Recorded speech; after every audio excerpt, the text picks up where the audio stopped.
ನಮಸ್ಕಾರ ಸ್ನೇಹಿತರೆ. ಕರ್ನಾಟಕದ ರಾಜಕಾರಣದಲ್ಲಿ ಅಷ್ಟೇ ಯಾಕೆ ದೇಶದ ರಾಜಕಾರಣದಲ್ಲೇ ಒಂದು ದೊಡ್ಡ ಅಧ್ಯಾಯದ ಅಂತ್ಯ ಆಗ್ತಾ ಇದೆ. ಎಂಡ್ ಆಫ್ ಎನ್ ಇರಾ.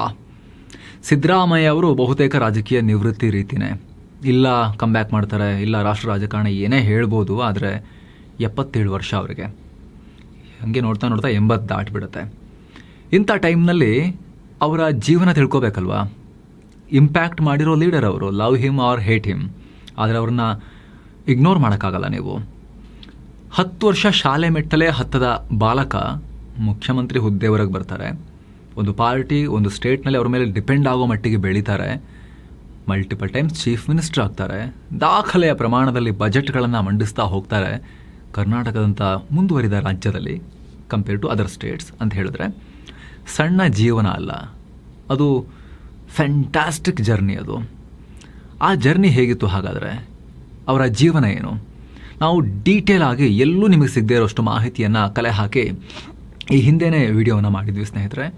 ಅದನ್ನು ನಿಮಗೆ ಮತ್ತೊಮ್ಮೆ ತೋರಿಸ್ತಾ ಹೋಗ್ತೀವಿ. ಯಾರು ನೋಡಿಲ್ಲ ಮಿಸ್ ಮಾಡಿದೆ ನೋಡಿ. ಇಲ್ಲಿಂದ ನಾವು ಸಿದ್ದರಾಮಯ್ಯ ಅವರ ಪೊಲಿಟಿಕಲ್ ಜರ್ನಿ ಮತ್ತು ಅವರ ಮುಖ್ಯಮಂತ್ರಿ ಅವಧಿಯ ಬಗ್ಗೆ ಹೇಳ್ತಾ ಹೋಗ್ತೀವಿ. ಲಾಯರ್ ಆಗಿದ್ದ ಸಿದ್ದರಾಮಯ್ಯ ರಾಜ್ಯದ ಸಿಎಂ ಆಗಿದ್ದು ಹೇಗೆ, ಆ ಕಲ್ಲು ಮುಳ್ಳಿನ ಹಾದಿ ಹೇಗಿತ್ತು, ಆ ಹಾದಿಯಲ್ಲಿ ಸಿದ್ದರಾಮಯ್ಯರ ಕೈ ಹಿಡಿದವರು ಯಾರು, ಕೈ ಕೊಟ್ಟವರು ಯಾರು ಸೇರಿದಂತೆ ಸಿದ್ದರಾಮಯ್ಯ ಅವರ ಕುರಿತ ಇಂಟ್ರೆಸ್ಟಿಂಗ್ ವಿಚಾರಗಳನ್ನು ಕೂಡ ನಾವು ನಿಮಗೆ ತಿಳಿಸ್ತಾ ಹೋಗ್ತೀವಿ. ಸೊ ಮಿಸ್ ಮಾಡದೆ ಈ ವರದಿಯನ್ನು ಹಾಗೂ ಮುಂದಿನ ಎಪಿಸೋಡ್ಸನ್ನು ಕಡತನಕ ನೋಡಿ. 26ನೇ ಮುಖ್ಯಮಂತ್ರಿ ಸಿದ್ದರಾಮಯ್ಯ 2013ರಿಂದ 2018 5 ವರ್ಷ 4 ದಿನ. 1948 ಆಗಸ್ಟ್ 12ನೇ ತಾರೀಕು ಜನನ. ಫ್ರೆಂಡ್ಸ್, ಸಿದ್ದರಾಮಯ್ಯ ಅವರು ಹುಟ್ಟಿದ್ದು 1948ರ ಆಗಸ್ಟ್ 12ನೇ ತಾರೀಕು. ಅಂದಿನ ಮೈಸೂರು ರಾಜ್ಯದ ಮೈಸೂರು ಜಿಲ್ಲೆಯ ವರುಣಾ ಹೋಬಳಿಯ ಸಿದ್ದರಾಮನ ಹುಂಡಿ ಅನ್ನೋ ಕಡೆ ಇವರ ಜನನ ಆಯಿತು. ತಂದೆ ಸಿದ್ದರಾಮೇಗೌಡ, ತಾಯಿ ಬೋರಮ್ಮ. ಈ ದಂಪತಿಯ 5 ಮಕ್ಕಳಲ್ಲಿ ಸಿದ್ದರಾಮಯ್ಯ 2ನೇವರು. ಕುರುಬ ಸಮುದಾಯ ಇವರದು. ಇವರ ಜನ್ಮ ದಿನಾಂಕದ ಬಗ್ಗೆ ಸ್ವಲ್ಪ ಕನ್ಫ್ಯೂಷನ್ ಇದೆ. ಇವರ ತಂದೆ ತಾಯಿಗೆ ಓದು ಬರಹ ಗೊತ್ತಿರಲಿಲ್ಲಲ್ಲ, ಹೀಗಾಗಿ ಮಗನ ಜನ್ಮ ದಿನಾಂಕವನ್ನು ಇವರು ಬರೆದು ಇಟ್ಟಿರಲಿಲ್ಲ. ಒಂದಿನ ಮಗನನ್ನ ಶಾಲೆಗೆ ಸೇರಿಸೋಣ ಅಂತ ತಂದೆ ಕರ್ಕೊಂಡು ಹೋದಾಗ ಶಿಕ್ಷಕರು ಡೇಟ್ ಆಫ್ ಬರ್ತ್ ಕೇಳಿದ್ದಾರೆ. ತಂದೆ ಬಳಿ ಆ ರೆಕಾರ್ಡ್ಸ್ ಇರಲಿಲ್ಲ. ಕೊನೆಗೆ ಶಿಕ್ಷಕರೇ ಆಗಸ್ಟ್ 3, 1947 ಅಂತ ಮೆನ್ಷನ್ ಮಾಡಿಬಿಟ್ರಂತೆ. ಆದರೆ 1948ರ ಆಗಸ್ಟ್ 12 ಎಲ್ಲ ಕಡೆ ಅಫಿಷಿಯಲ್ ಆಗಿ ಇವರ ಜನ್ಮದಿನ ಅಂತ ಪರಿಗಣಿಸಲಾಗುತ್ತೆ. 10ನೇ ವರ್ಷದವರೆಗೆ ಶಾಲೆಗೆ ಹೋಗಲಿಲ್ಲ. 1ರಿಂದ 4ನೇ ಕ್ಲಾಸ್ ಮಿಸ್, ಡೈರೆಕ್ಟ್ 5ನೇ ಕ್ಲಾಸ್. ಹೌದು, ಸಾಮಾನ್ಯವಾಗಿ ಮಕ್ಕಳು 5-6 ವರ್ಷಕ್ಕೆ ಶಾಲೆಗೆ ಸೇರ್ತಾರೆ. 1 ವರ್ಷ ಹೆಚ್ಚು ಕಮ್ಮಿ ಆಗ್ಬೋದೇನೋ. ಆದರೆ ಸಿದ್ದರಾಮಯ್ಯ 10ನೇ ವರ್ಷ ಆಗೋ ತನಕ ಶಾಲೆ ಕಡೆಗೆ ಹೋಗಿರಲಿಲ್ಲ. ಬರೀ ಆಡ್ಕೊಂಡು ಓಡಾಡ್ತಾ ಇದ್ರು. ಇದರಿಂದ 1ರಿಂದ 4ನೇ ತರಗತಿ ಮಿಸ್ ಆಯಿತು. ಆಮೇಲೆ 1957ರಲ್ಲಿ ನೇರವಾಗಿ 5ನೇ ಕ್ಲಾಸ್ಗೆ ಪ್ರವೇಶ ಪಡೆದು ವಿದ್ಯಾಭ್ಯಾಸ ಶುರು ಮಾಡಿದರು. ಹುಟ್ಟೂರಲ್ಲಿ ಆರಂಭಿಕ ಶಿಕ್ಷಣ ಮುಗಿಸದೆ ಇವರು ಮೈಸೂರಲ್ಲಿ PU ಕಂಪ್ಲೀಟ್ ಮಾಡಿದ್ರು. ನಂತರ ಮೈಸೂರು ಯೂನಿವರ್ಸಿಟಿಯ ಯುವರಾಜ ಕಾಲೇಜಲ್ಲಿ BScಯನ್ನು ಓದಿದ್ರು. ಮಗನನ್ನ ಡಾಕ್ಟರ್ ಮಾಡಬೇಕು ಅಂತ ತಂದೆ ಆಸೆ. ಡಾಕ್ಟರ್ ಬದಲು ಲಾಯರ್ ಆದ ಸಿದ್ದರಾಮಯ್ಯ ಅವರನ್ನ ಡಾಕ್ಟರ್ ಮಾಡಬೇಕು ಅನ್ನೋದು ತಂದೆ ಸಿದ್ದರಾಮೇಗೌಡರ ಆಸೆಯಾಗಿತ್ತು. ಅಪ್ಪನ ಆಸೆ ಹೊರತಾಗೂ ಕೂಡ ಸಿದ್ದರಾಮಯ್ಯ ಕಾನೂನು ವ್ಯಾಸಂಗಕ್ಕೆ ಮುಂದಾದರು.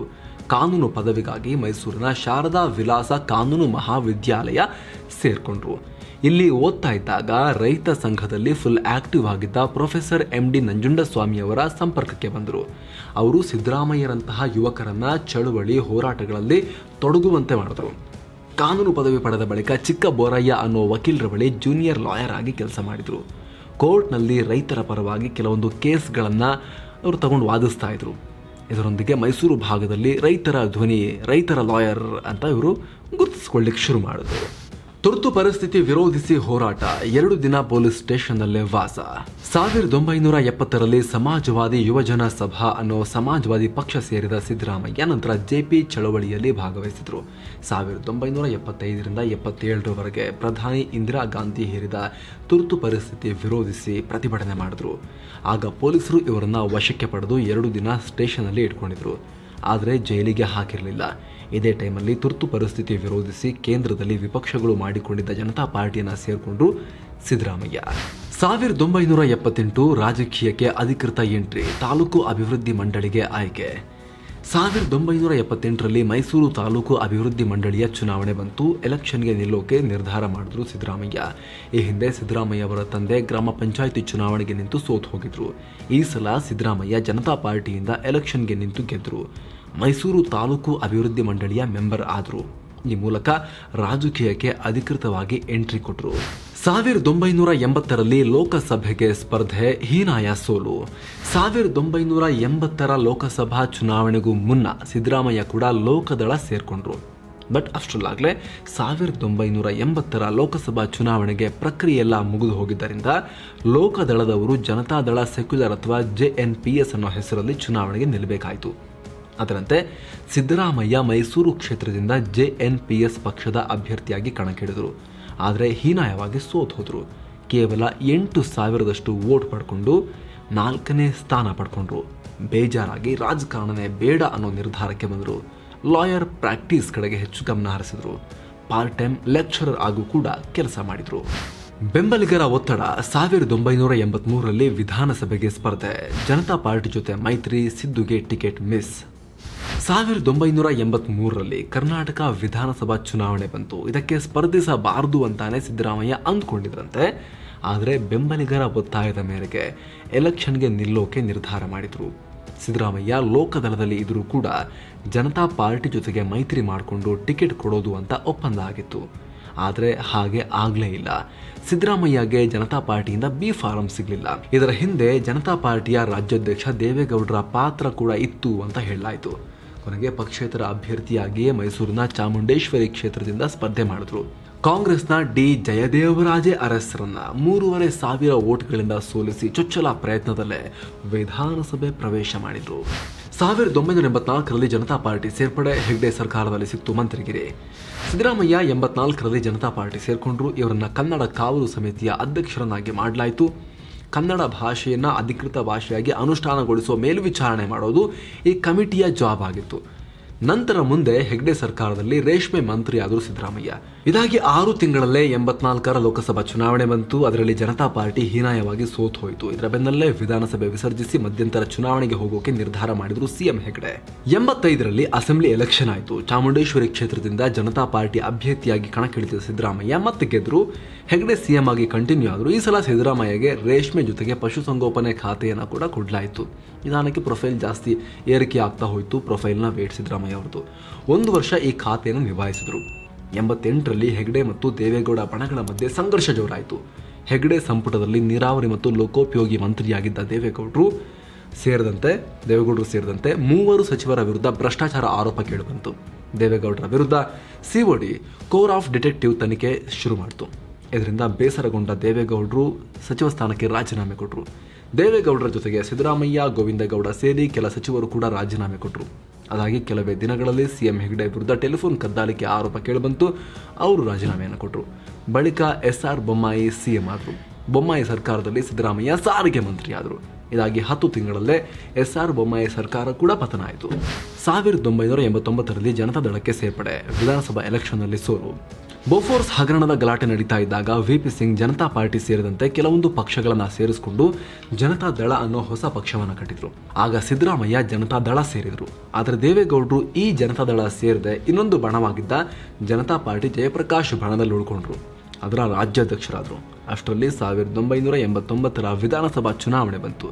ಜನತಾ ದಳದಿಂದ ಚಾಮುಂಡೇಶ್ವರಿ ಕ್ಷೇತ್ರದಿಂದ ಕಣಕ್ಕಿಳಿದ ಸಿದ್ದರಾಮಯ್ಯ ಸೋತು ಹೋದರು. ಜನತಾ ದಳ ಕೇವಲ 24 ಸೀಟುಗಳನ್ನು ಮಾತ್ರ ಗೆಲ್ತು. ದೇವೇಗೌಡರಿದ್ದ ಜನತಾ ಪಾರ್ಟಿ ಜಯಪ್ರಕಾಶ್ ಪಕ್ಷ 2 ಸೀಟು ಗೆಲ್ತು. ಐತಿಹಾಸಿಕ ಗೆಲುವು ದಾಖಲಿಸಿದ ಕಾಂಗ್ರೆಸ್ ಅಧಿಕಾರಕ್ಕೆ ಬಂತು. ಬಳಿಕ ದೇವೇಗೌಡರು ಕೂಡ ಸಿದ್ದರಾಮಯ್ಯ ಇದ್ದ ಜನತಾ ದಳವನ್ನ ಸೇರ್ಕೊಂಡರು. 1991ರ ಲೋಕಸಭಾ ಚುನಾವಣೆ ಮತ್ತೆ ಸೋಲು. 89ರ ವಿಧಾನಸಭಾ ಚುನಾವಣೆಯಲ್ಲಿ ಸೋತ ಸಿದ್ದರಾಮಯ್ಯ ಮತ್ತೊಮ್ಮೆ ರಾಷ್ಟ್ರ ರಾಜಕಾರಣಕ್ಕೆ ಎಂಟ್ರಿ ಕೊಡೋ ಪ್ರಯತ್ನ ಮಾಡಿದ್ರು. 1991ರಲ್ಲಿ ಕೊಪ್ಪಳ ಲೋಕಸಭಾ ಕ್ಷೇತ್ರದಿಂದ ಜನತಾದಳ ಅಭ್ಯರ್ಥಿಯಾಗಿ ಸ್ಪರ್ಧೆ ಮಾಡಿದ್ರು, ಸೋತು ಹೋದ್ರು. ಇದರೊಂದಿಗೆ ಲೋಕಸಭೆ ಮೆಟ್ಟಿಲು ಹತ್ತಬೇಕು ಅನ್ನೋ ಕನಸು 2ನೇ ಸಲ ನುಚ್ಚುನೂರಾಯಿತು. ಬಳಿಕ 92ರಲ್ಲಿ ಅವ್ರನ್ನ ಜನತಾದಳದ ರಾಜ್ಯ ಪ್ರಧಾನ ಕಾರ್ಯದರ್ಶಿಯನ್ನಾಗಿ ನೇಮಕ ಮಾಡಲಾಯಿತು. 1994 ದೇವೇಗೌಡರ ಸರ್ಕಾರದಲ್ಲಿ ಮಂತ್ರಿ, ಪಟೇಲ್ ಸರ್ಕಾರದಲ್ಲಿ ಉಪಮುಖ್ಯಮಂತ್ರಿ. 1994ರ ವಿಧಾನಸಭಾ ಚುನಾವಣೆಯಲ್ಲಿ ಜನತಾದಳ ಗೆದ್ದು ಅಧಿಕಾರಕ್ಕೆ ಬಂತು. ಜನತಾದಳದ ರಾಜ್ಯಾಧ್ಯಕ್ಷರಾಗಿದ್ದ ದೇವೇಗೌಡರು ಸಿಎಂ ಆದರು. ಚಾಮುಂಡೇಶ್ವರಿ ಕ್ಷೇತ್ರದಿಂದ ಗೆದ್ದ ಸಿದ್ದರಾಮಯ್ಯ ಹಣಕಾಸು ಮಂತ್ರಿ ಆದರು. ಈ ಮೂಲಕ ದೇವೇಗೌಡರ ಕ್ಯಾಬಿನೆಟ್ನಲ್ಲಿ ಸೆಕೆಂಡ್ ಮೋಸ್ಟ್ ಪವರ್ಫುಲ್ ಮಿನಿಸ್ಟರ್ ಅಂತ ಕರೆಸ್ಕೊಂಡ್ರು. ನಂತರ 96ರಲ್ಲಿ ದೇವೇಗೌಡರು PM ಆದ್ರಲ್ಲ, ಆಗ CM ಕುರ್ಚಿಯಲ್ಲಿ ತಮ್ಮ ಮಗನನ್ನ ಕೂರಿಸಬೇಕು ಅಂತ ಅನ್ಕೊಂಡಿದ್ರು ದೇವೇಗೌಡರು ಅಂತ ಹೇಳಲಾಗತ್ತೆ. ಆದರೆ ಅದು ಈ ಕ್ಷಣಕ್ಕೆ ಆಗಲ್ಲ, ಟೈಮ್ ಬೇಕು ಅಂತೆಲ್ಲ ಲೆಕ್ಕಾಚಾರ ಹಾಕಿ ತಮ್ಮ ಆಪ್ತರಾಗಿದ್ದ ಸಿದ್ದರಾಮಯ್ಯರನ್ನ CM ಮಾಡೋಕೆ ದೇವೇಗೌಡರು ಅಂದುಕೊಂಡಿದ್ರಂತೆ. ಆದರೆ ಇದಕ್ಕೆ ರಾಮಕೃಷ್ಣ ಹೆಗಡೆ ಬಣ ವಿರೋಧ ವ್ಯಕ್ತಪಡಿಸಿತು. ದೇವೇಗೌಡರ ಸರ್ಕಾರದಲ್ಲಿ DCM ಆಗಿದ್ದ JH ಪಟೇಲ್ರೇ CM ಆಗಬೇಕು, ಸಿದ್ದರಾಮಯ್ಯಗಿಂತ ಹೆಚ್ಚು ಎಕ್ಸ್ಪೀರಿಯನ್ಸ್ ಅವರಿಗಿದೆ ಅಂತ ವಾದ ಮಂಡಿಸಲಾಯಿತು. ಫೈನಲಿ JH ಪಟೇಲ್ CM ಆದ್ರು. ಪಟೇಲ್ ಸರ್ಕಾರದಲ್ಲಿ ಸಿದ್ದರಾಮಯ್ಯರನ್ನ ಉಪಮುಖ್ಯಮಂತ್ರಿ ಮಾಡುವಲ್ಲಿ ದೇವೇಗೌಡರು ಯಶಸ್ವಿಯಾದರು. DCM ಜೊತೆಗೆ ಸಿದ್ದರಾಮಯ್ಯಗೆ ಹಣಕಾಸು ಖಾತೆ ಕೂಡ ಸಿಕ್ತು. 1999 2 ಹೋಳಾಯಿತು ಜನತಾದಳ. ದೇವೇಗೌಡರ JDS ಸೇರಿದ ಸಿದ್ದರಾಮಯ್ಯ. ದೇವೇಗೌಡರು ಪ್ರಧಾನಿಯಾದ ಕೆಲವೇ ದಿನಗಳಲ್ಲಿ ರಾಮಕೃಷ್ಣ ಹೆಗಡೆಯನ್ನ ಜನತಾದಳದಿಂದ ಉಚ್ಚಾಟಿಸಲಾಯಿತು. 11 ತಿಂಗಳ ಬಳಿಕ ದೇವೇಗೌಡರು ಪ್ರಧಾನಿ ಹುದ್ದೆ ಕಳ್ಕೊಂಡ ಬಳಿಕ ಪಟೇಲ್ ಸರ್ಕಾರದಲ್ಲಿ ಹಸ್ತಕ್ಷೇಪ ಮಾಡೋದು ಹೆಚ್ಚಾಯಿತು. ಪಟೇಲ್ ಬಣ ವರ್ಸಸ್ ದೇವೇಗೌಡ ಬಣಗಳ ನಡುವೆ ಸಂಘರ್ಷ ನಡೀತಾ ಇತ್ತು. ಸಿದ್ದರಾಮಯ್ಯ ದೇವೇಗೌಡರ ಬಣದಲ್ಲಿದ್ದರು. ಈ ಮಧ್ಯೆ 1999 ಜುಲೈನಲ್ಲಿ ಮಹತ್ವದ ಬೆಳವಣಿಗೆ ಆಯಿತು. ರಾಮಕೃಷ್ಣ ಹೆಗಡೆ ಅವರ ಲೋಕಶಕ್ತಿ ಪಕ್ಷ ಮತ್ತು ಜಾರ್ಜ್ ಫರ್ನಾಂಡಿಸ್ ಅವರ ಸಮತಾ ಪಾರ್ಟಿಗಳು ಜನತಾದಳದೊಂದಿಗೆ ಮರ್ಜ್ ಆದವು. ಎಲ್ಲರೂ ಕೂಡ ಸೇರ್ಕೊಂಡು NDA ಬ್ಯಾನರ್ನಲ್ಲಿ 99 ಲೋಕಸಭಾ ಚುನಾವಣೆ ಮತ್ತು ಕರ್ನಾಟಕ ವಿಧಾನಸಭಾ ಚುನಾವಣೆಗೆ ಹೋಗ್ತೀವಿ ಅಂತ ಅನೌನ್ಸ್ ಮಾಡಿದ್ರು. ಇದಕ್ಕೆ ಜನತಾದಳದಲ್ಲಿದ್ದ ದೇವೇಗೌಡರ ಬಣ ವಿರೋಧ ವ್ಯಕ್ತಪಡಿಸಿತು. ನಮ್ದ್ರಿ ಒರಿಜಿನಲ್ ಜನತಾದಳ ಅಂತ ಹೇಳಿ ಜನತಾದಳದ ರಾಷ್ಟ್ರೀಯ ಅಧ್ಯಕ್ಷ ಶರದ್ ಯಾದವ್ರನ್ನೇ ಉಚ್ಚಾಟನೆ ಮಾಡಿದ್ರು ದೇವೇಗೌಡರು. ಖುದ್ದು ತಾವೇ ಜನತಾದಳದ ಹೊಸ ಅಧ್ಯಕ್ಷರು ಕೂಡ ಆದರು. ಇದಕ್ಕೆ ಪ್ರತಿಯಾಗಿ JH ಪಟೇಲ್ರು ತಮ್ಮ ಸರ್ಕಾರದಲ್ಲಿದ್ದ ದೇವೇಗೌಡರ ಬಣದ 8 ಸಚಿವರನ್ನ ವಜಾ ಮಾಡಿದ್ರು. ಇದರಲ್ಲಿ ಉಪಮುಖ್ಯಮಂತ್ರಿ ಕಮ್ ಜನತಾದಳದ ರಾಜ್ಯಾಧ್ಯಕ್ಷ ಸಿದ್ದರಾಮಯ್ಯ, ಹೌಸಿಂಗ್ ಮಿನಿಸ್ಟರ್ ಕಮ್ ದೇವೇಗೌಡರ ಪುತ್ರ HD ರೇವಣ್ಣ ಮುಂತಾದವರಿದ್ದರು. ಅಲ್ಲದೆ ರಾಜ್ಯಪಾಲ ಖುರ್ಷಿದ್ ಆಲಂ ಖಾನ್ಗೆ ವಿಧಾನಸಭೆ ವಿಸರ್ಜಿಸುವಂತೆ ಶಿಫಾರಸು ಮಾಡಿದರು. ಅದರಂತೆ ವಿಧಾನಸಭೆ ವಿಸರ್ಜನೆಯಾಯಿತು. ಜನತಾದಳ 2 ಹೋಳಾಯಿತು. ದೇವೇಗೌಡರು, ಸಿದ್ದರಾಮಯ್ಯ, CM ಇಬ್ರಾಹಿಂ ಇವರೆಲ್ಲ JDS ಅಂತ ಮಾಡಿಕೊಂಡ್ರು. ಜನತಾದಳ ಸೆಕ್ಯುಲರ್ ಅಂತ ಮಾಡಿಕೊಂಡ್ರು. ದೇವೇಗೌಡರು JDSನ ರಾಷ್ಟ್ರೀಯ ಅಧ್ಯಕ್ಷರು ಅಂತ ಘೋಷಿಸಿಕೊಂಡ್ರು. ಸಿದ್ದರಾಮಯ್ಯ ರಾಜ್ಯಾಧ್ಯಕ್ಷರಾದರು. ಮತ್ತೊಂದು ಕಡೆ JH Patel, Ramakrishna Hegde, SR Bommai, PGR Scindia, Sharad Yadav, Nitish Kumar ಮುಂತಾದವರಿದ್ದ ಬಣ JDU ಅಂದ್ರೆ ಜನತಾದಳ್ ಯುನೈಟೆಡ್ ಅಂತ ಆಯಿತು. 1999 ಚುನಾವಣೆ ಸಿದ್ದುಗೆ ಮತ್ತೆ ಸೋಲು. ರಾಜ್ಯದಲ್ಲಿ ಜನತಾದಳ 2 ಹೋಳಾದ ಬಳಿಕ 1999 ಕೊನೆಯಲ್ಲಿ ಲೋಕಸಭೆ ಮತ್ತು ವಿಧಾನಸಭಾ ಚುನಾವಣೆ ನಡೆಯಿತು. ಎರಡರಲ್ಲೂ JDS ಮತ್ತು JDU ಹೀನಾಯ ಪ್ರದರ್ಶನ ಮಾಡಿದ್ವು. ವಿಧಾನಸಭಾ ಚುನಾವಣೆಯಲ್ಲಿ JDU 18 ಸೀಟು ಗೆದ್ದರೆ JDS 10 ಸೀಟು ಗೆದ್ದಿತು.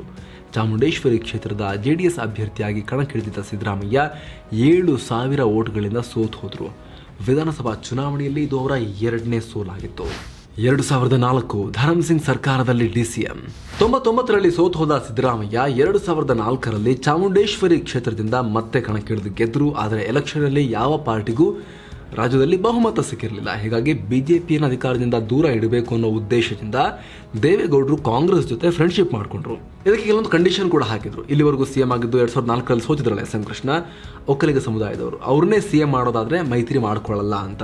ಜೊತೆಗೆ low profile light weight Dharam Singh ಅವ್ರನ್ನ CM ಮಾಡೋದಾದ್ರೆ ಮಾತ್ರ ಮೈತ್ರಿ ಅಂತ. ಇದಕ್ಕೆ ಸೋನಿಯಾ ಗಾಂಧಿ ಕೂಡ ಓಕೆ ಅಂತ ಹೇಳಿದ್ರು. JDS ಕಡೆಯಿಂದ ಸಿದ್ದರಾಮಯ್ಯಗೆ 2ನೇ ಸಲ ಉಪಮುಖ್ಯಮಂತ್ರಿ ಸ್ಥಾನ ಸಿಕ್ತು.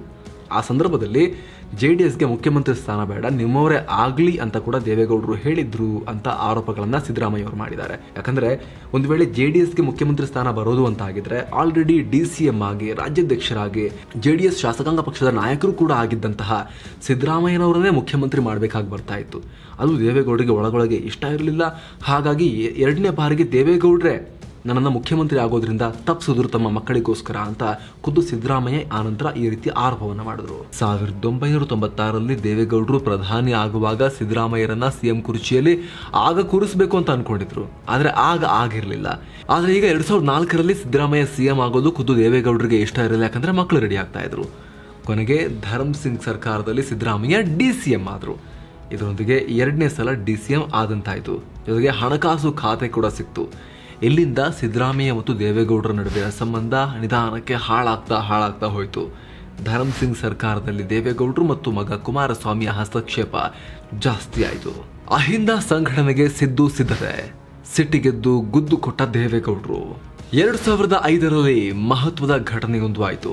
ಅಹಿಂದ ಸಂಘಟನೆಗೆ ಮುಂದಾದ ಉಪಮುಖ್ಯಮಂತ್ರಿ ಸಿದ್ದರಾಮಯ್ಯ ಹುಬ್ಬಳ್ಳಿಯಲ್ಲಿ ದೊಡ್ಡ ರ್ಯಾಲಿ ಮಾಡೋಕೆ, ಸಮಾವೇಶ ಮಾಡೋಕೆ ನಿರ್ಧಾರ ಮಾಡಿದ್ರು. ಅಹಿಂದ ಅಂದರೆ ಅಲ್ಪಸಂಖ್ಯಾತರು, ಹಿಂದುಳಿದ ವರ್ಗದವರು ಮತ್ತು ದಲಿತರು ಅಂತ. ಇವ್ರನ್ನ ಸೇರಿಸಿ ಬೃಹತ್ ಸಮಾವೇಶ ನಡೆಸೋದು ಉದ್ದೇಶ ಆಗಿತ್ತು. ಆದರೆ ಸಮಾವೇಶಕ್ಕೆ 4-5 ದಿನ ಇರಬೇಕಾದ್ರೆ ಸಮಾವೇಶವನ್ನು ನಿಲ್ಲಿಸುವಂತೆ ದೇವೇಗೌಡರಿಂದ ಕಟ್ಟಾಜ್ಞೆ ಬಂತು. ಯಾಕೆ ನಿಲ್ಲಿಸಬೇಕು ಅಂತ ಕೇಳಿದ್ರೆ, ನನಗೆ ಆಗದವರೆಲ್ಲ ಆ ಸಮಾವೇಶಕ್ಕೆ ಬರ್ತಾ ಇದ್ದಾರೆ, ಹೀಗಾಗಿ ನಿಲ್ಲಿಸಿ ಅಂತ ದೇವೇಗೌಡರು ಹೇಳಿದ್ರಂತೆ. ಆಗ ಸಿದ್ದರಾಮಯ್ಯ, ಸಮಾವೇಶ ನಿಲ್ಸಕ್ಕೆಲ್ಲ ಆಗಲ್ಲ, ಎಲ್ಲ ತಯಾರಿ ಮುಗ್ದಿದೆ, ಪ್ರಚಾರ ಕೂಡ ಮಾಡಿ ಆಗಿದೆ, ಬೇಕಾದರೆ ನೀವು ಫಂಕ್ಷನ್ಗೆ ಬನ್ನಿ, ನೀವೇ ಸಮಾವೇಶ ಉದ್ಘಾಟನೆ ಮಾಡಿ ಅಂತ ಸಿದ್ದರಾಮಯ್ಯ ಹೇಳಿದ್ದಾರೆ. ಅದಕ್ಕೆ ದೇವೇಗೌಡರು, ಇಲ್ಲ ಸಮಾವೇಶವನ್ನ ಮುಂದೂಡು, ಆಮೇಲೆ ಬೇಕಾದ್ರೆ ನೋಡ್ಕೊಳ್ಳೋಣ, ಸಮಾವೇಶ ನಿಲ್ಲಿಸಿಲ್ಲ ಅಂದ್ರೆ ಉಪಮುಖ್ಯಮಂತ್ರಿ ಸ್ಥಾನ ಕಳ್ಕೋಬೇಕಾಗತ್ತೆ ಅಂತ ಎಚ್ಚರಿಕೆಯನ್ನ ಕೊಟ್ಟರು. ಇದಕ್ಕೆ ತಲೆ ಕೆಡಿಸಿಕೊಳ್ಳದ ಸಿದ್ದರಾಮಯ್ಯ ಕೊನೆಗೂ ಹುಬ್ಬಳ್ಳಿಯಲ್ಲಿ ಅಹಿಂದ ಸಮಾವೇಶ ಮಾಡೇ ಬಿಟ್ರು. ಸಿದ್ದರಾಮಯ್ಯರ ಅಹಿಂದ ಸಮಾವೇಶಕ್ಕೆ ಕಾಂಗ್ರೆಸ್ನ ಸಪೋರ್ಟ್ ಇತ್ತು. ಇದರಿಂದ ಸಿಟ್ಟಿಗೆದ್ದ ದೇವೇಗೌಡರು ಶಿಷ್ಯ ಸಿದ್ದರಾಮಯ್ಯರನ್ನ ಮೊದಲಿಗೆ ಜೆಡಿಎಸ್ ಶಾಸಕಾಂಗ ಪಕ್ಷದ ನಾಯಕ ಸ್ಥಾನದಿಂದ ಕೆಳಗಿಳಿಸಿಬಿಟ್ರು. ಅವರ ಸ್ಥಾನದಲ್ಲಿ MP ಪ್ರಕಾಶ್ರನ್ನ ಕೂರಿಸಿದ್ರು. ನಂತರ ಮಂತ್ರಿಗಿರಿಗೆ ರಾಜೀನಾಮೆ ಕೊಡುವಂತೆ ಸಿದ್ದರಾಮಯ್ಯ ಹಾಗೂ ಅವರ ಆಪ್ತ ಸಚಿವರಾದ HC ಮಹದೇವಪ್ಪ ಮತ್ತು ಸತೀಶ್ ಜಾರಕಿಹೊಳಿಗೆ ಸೂಚನೆ ಕೊಟ್ಟರು. ಅವರು ರಿಸೈನ್ ಮಾಡದ ಹಿನ್ನೆಲೆಯಲ್ಲಿ ಅವ್ರನ್ನ ಕ್ಯಾಬಿನೆಟ್ನಿಂದ ತೆಗೆದು ಹಾಕುವಂತೆ CM ಧರಮ್ ಸಿಂಗ್ಗೆ JDSನಿಂದ ಲೆಟರ್ ಹೋಯಿತು. CM ಕೂಡ ಇವ್ರ ಸಪೋರ್ಟಿಂದಲೇ CM ಆಗಿರೋದು, ಕೇಳದೇ ಇರೋಕ್ಕಾಗತ್ತಾ, ರಾಜ್ಯಪಾಲರಿಗೆ ಶಿಫಾರಸು ಮಾಡಿದ್ರು. ರಾಜ್ಯಪಾಲರು ಅಂಗೀಕರಿಸಿದ್ರು. ಅಲ್ಲಿಗೆ ಸಿದ್ದರಾಮಯ್ಯ ಕೈಯಿಂದ DCM ಹುದ್ದೆ, ಹಣಕಾಸು ಖಾತೆ ಎಲ್ಲ ಹೋಯಿತು. ಸಚಿವರಾದ HC ಮಹದೇವಪ್ಪ ಮತ್ತು ಸತೀಶ್ ಜಾರಕಿಹೊಳಿಯನ್ನ ಕೂಡ ಮಂತ್ರಿಗಿರಿಯಿಂದ ವಜಾ ಮಾಡಲಾಯಿತು. MP ಪ್ರಕಾಶ್ ರಾಜ್ಯದ ಉಪಮುಖ್ಯಮಂತ್ರಿಯಾದರು. ದೇವೇಗೌಡರು ಹಿಟ್ಲರ್ ಎಂದ ಸಿದ್ದರಾಮಯ್ಯ. ಎಲ್ಲ ಬೆಳವಣಿಗೆಗಳಿಂದ ಸಿಟ್ಟಿಗೆದ್ದ ಸಿದ್ದರಾಮಯ್ಯ ದೇವೇಗೌಡರು ಹಿಟ್ಲರ್ಗಿಂತ ಕಮ್ಮಿ ಇಲ್ಲ ಅಂತ ಗುಡುಕಿದ್ರು. ಅಲ್ಲದೆ ಹಿಂದಿನ ಚುನಾವಣೆಯಲ್ಲಿ JDSಗೆ ಅಲ್ಪಸಂಖ್ಯಾತರು, ಹಿಂದುಳಿದ ವರ್ಗದವರು ಮತ್ತು ದಲಿತರು ವೋಟ್ ಹಾಕೋದ್ರಲ್ಲಿ ನನ್ನ ಪಾತ್ರ ಕೂಡ ಇದೆ ಅಂತ ಸಿದ್ದರಾಮಯ್ಯ ಹೇಳಿದ್ರು. ಬಳಿಕ ಸಿದ್ದರಾಮಯ್ಯರನ್ನ JDS ಪಾರ್ಟಿಯಿಂದಲೇ ಉಚ್ಚಾಟನೆ ಮಾಡಿದ್ರು ದೇವೇಗೌಡರು. ಅಲ್ಲಿಗೆ JDSನಲ್ಲಿ ನಂಬರ್ 2 ತರ ಇದ್ದಂತಹ ಸಿದ್ದರಾಮಯ್ಯ ಪಾರ್ಟಿಯಿಂದಲೇ ಹೊರಬಿದ್ರು. ಇದಾದ ಬಳಿಕ ಕೂಡ ಸಿದ್ದರಾಮಯ್ಯ ಅವರ ಬಣ ಅವ್ರ ಪರವಾಗಿ ಬ್ಯಾಟ್ ಬೀಸ್ತಾ ಇತ್ತು. ಸಿದ್ದರಾಮಯ್ಯರ ಈ ಸ್ಥಿತಿಗೆ ಅಹಿಂದ ಸಮಾವೇಶ ಒಂದೇ ಕಾರಣ ಅಂದರೆ ತಪ್ಪಾಗುತ್ತೆ. ಯಾಕಂದರೆ ಈ ವೇಳೆಗಾಗಲೇ JDSನಲ್ಲಿ ಮಕ್ಕಳ ಏಳಿಗೆ ಆಗ್ತಾ ಇತ್ತು ದೇವೇಗೌಡರದ್ದು. ವಿಶೇಷವಾಗಿ ಕುಮಾರಸ್ವಾಮಿ ಮುನ್ನೆಲೆಗೆ ಬರೋಕ್ಕೆ ಶುರುವಾಗಿದ್ರು. JDSನ ಕಾರ್ಯಾಧ್ಯಕ್ಷರಾಗಿದ್ದ ಕುಮಾರಸ್ವಾಮಿ ತಮ್ಮನ್ನೇನಾದರೂ ಓವರ್ಟೇಕ್ ಮಾಡಿಬಿಟ್ರೆ ದೇವೇಗೌಡರು ಮಗನನ್ನೇ CM ಮಾಡಿಬಿಡ್ಬೋದು, ದೇವೇಗೌಡರ ಜೊತೆಗಿದ್ರೆ ನಾನು ಯಾವತ್ತೂ CM ಆಗಲ್ಲ ಅನ್ನೋ ವಿಚಾರ ಸಿದ್ದರಾಮಯ್ಯ ಮನಸ್ಸಲ್ಲಿ ಹರಿದಾಡ್ತಾ ಇತ್ತು. ಇದು ಕೂಡ ಸಿದ್ದರಾಮಯ್ಯ ಮತ್ತು ದೇವೇಗೌಡರ ಸಂಬಂಧ ಹಳಿಸೋಕೆ ಕಾರಣ ಅಂತ ಹೇಳಲಾಯಿತು. ತಮ್ಮದೇ ಹೊಸ ಪಕ್ಷ ಕಟ್ಟಿದ ಸಿದ್ದರಾಮಯ್ಯ. JDSನಿಂದ ಉಚ್ಚಾಟನೆಗೊಂಡ ಸಿದ್ದರಾಮಯ್ಯರ ಮುಂದಿನ ನಡೆ ಏನು ಅನ್ನೋ ಕುತೂಹಲ ಎಲ್ರಿಗೂ ಇತ್ತು. 2005ರ ಕೊನೆಯಲ್ಲಿ ತಾಲೂಕು ಮತ್ತು ಜಿಲ್ಲಾ ಪಂಚಾಯಿತಿ ಚುನಾವಣೆ ಬಂತು. ಆಗ ಅಹಿಂದ ಸೇರಿಸಿಕೊಂಡು ಅಖಿಲ ಭಾರತ ಪ್ರಗತಿಪರ ಜನತಾದಳ AIPJD ಅನ್ನೋ ಪ್ರಾದೇಶಿಕ ಪಕ್ಷವನ್ನು ರಚಿಸಿಕೊಂಡ್ರು ಸಿದ್ದರಾಮಯ್ಯ. ಚುನಾವಣೆಗೆ ಅಭ್ಯರ್ಥಿಗಳನ್ನು ಹಾಕಿದ್ರು. ಆದರೆ ರೆಸ್ಪಾನ್ಸ್ ಸರಿಯಾಗಿ ಬರಲಿಲ್ಲ. ಗೆದ್ದ ಕೆಲವೊಂದು ಕಡೆ ಕಾಂಗ್ರೆಸ್ ಜೊತೆ ಮೈತ್ರಿ ಮಾಡಿಕೊಂಡು ಅಧಿಕಾರಕ್ಕೆ ಬಂತು. ಆದರೆ AIPJD ಜೊತೆಗೆ ಕಾಂಗ್ರೆಸ್ ಮೈತ್ರಿ ಮಾಡಿಕೊಂಡಿದ್ದು JDSನಲ್ಲಿ ಅಸಮಾಧಾನ ಭುಗಿಲೇಳೋಕೆ ಕಾರಣ ಆಯಿತು. ಇದೇ ಅವಕಾಶ ಬಳಸಿಕೊಂಡ ಕುಮಾರಸ್ವಾಮಿ ರಾಜಕೀಯ ಕ್ಷಿಪ್ರ ಕ್ರಾಂತಿ ನಡೆಸಿ ಧರಮ್ ಸಿಂಗ್ ನೇತೃತ್ವದ ಕಾಂಗ್ರೆಸ್ JDS ಮೈತ್ರಿ ಸರ್ಕಾರವನ್ನು ಬೀಳಿಸಿದ್ರು. ಬಳಿಕ JDS BJP 2020 ಸರ್ಕಾರ ರಚಿಸಿ ಅವರೇ CM ಆದರು. ಇದು ಕುಮಾರಸ್ವಾಮಿ ಅವರನ್ನ ಪ್ರಮೋಟ್ ಮಾಡೋಕೆ ದೇವೇಗೌಡರು ಹೂಡಿದ ತಂತ್ರ ಅನ್ನೋದು ಕೆಲವರ ಅಭಿಪ್ರಾಯ. ಆದರೆ ದೇವೇಗೌಡರ ಪ್ರಕಾರ ತಮ್ಮ ಗಮನಕ್ಕೆ ತರದೆ, ತಮ್ಮ ಒಪ್ಪಿಗೆಯನ್ನ ಪಡೆಯದೆ ಮಗನೇ ಬಂಡಾಯ ಎದ್ದು ಈ ರೀತಿ ಕ್ಷಿಪ್ರ ಕ್ರಾಂತಿ ಮಾಡಿದ್ದು ಅನ್ನೋದು ದೇವೇಗೌಡರ ಅಭಿಪ್ರಾಯ. ಸೋನಿಯಾ ಗಾಂಧಿಯಿಂದ ಸಿದ್ದುಗೆ ಆಹ್ವಾನ. 2006ರಲ್ಲಿ ಕಾಂಗ್ರೆಸ್ ಜೊತೆ AIPJD ವಿಲೀನ. ಆಲ್ ಇಂಡಿಯಾ ಪ್ರೋಗ್ರೆಸಿವ್ ಜನತಾದಳ್ ನಾಯಕರಾಗಿದ್ದ ಸಿದ್ದರಾಮಯ್ಯಗೆ ಕಾಂಗ್ರೆಸ್ನಿಂದ ಆಹ್ವಾನ ಬಂತು. ಖುದ್ದು ಕಾಂಗ್ರೆಸ್ ಅಧ್ಯಕ್ಷೆ ಸೋನಿಯಾ ಗಾಂಧಿಯೇ ನಮ್ಮ ಪಾರ್ಟಿಗೆ ಬನ್ನಿ ಅಂತ ಕರೆದ್ರು. ಒಂದು ಕಡೆ ಸ್ಥಳೀಯ ಸಂಸ್ಥೆ ಚುನಾವಣೆಯಲ್ಲಿ ಇವರ AIPJD ಚೆನ್ನಾಗೇನು ಪರ್ಫಾರ್ಮ್ ಮಾಡಿರಲಿಲ್ಲ.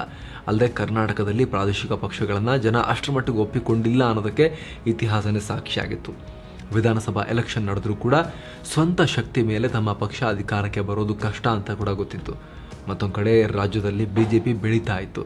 ಇದೆಲ್ಲದರ ಬಗ್ಗೆ ಯೋಚನೆ ಮಾಡಿದ ಸಿದ್ದರಾಮಯ್ಯ ಕಾಂಗ್ರೆಸ್ ಸೇರೋಕೆ ನಿರ್ಧಾರ ಮಾಡಿದರು. ಚಾಮುಂಡೇಶ್ವರಿ ಕ್ಷೇತ್ರದ JDS ಶಾಸಕ ಸ್ಥಾನಕ್ಕೆ 2006ರ ಜುಲೈನಲ್ಲಿ ರಾಜೀನಾಮೆ ಕೊಟ್ಟರು. ಬಳಿಕ ದಿಲ್ಲಿಯಲ್ಲಿ ಕಾಂಗ್ರೆಸ್ ಪಕ್ಷಕ್ಕೆ ಔಪಚಾರಿಕವಾಗಿ ಸೇರ್ಪಡೆಗೊಂಡರು. ನಂತರ AIPJD ಪಕ್ಷವನ್ನೇ ಕಾಂಗ್ರೆಸ್ ಜೊತೆ ವಿಲೀನ ಮಾಡಲಾಯಿತು.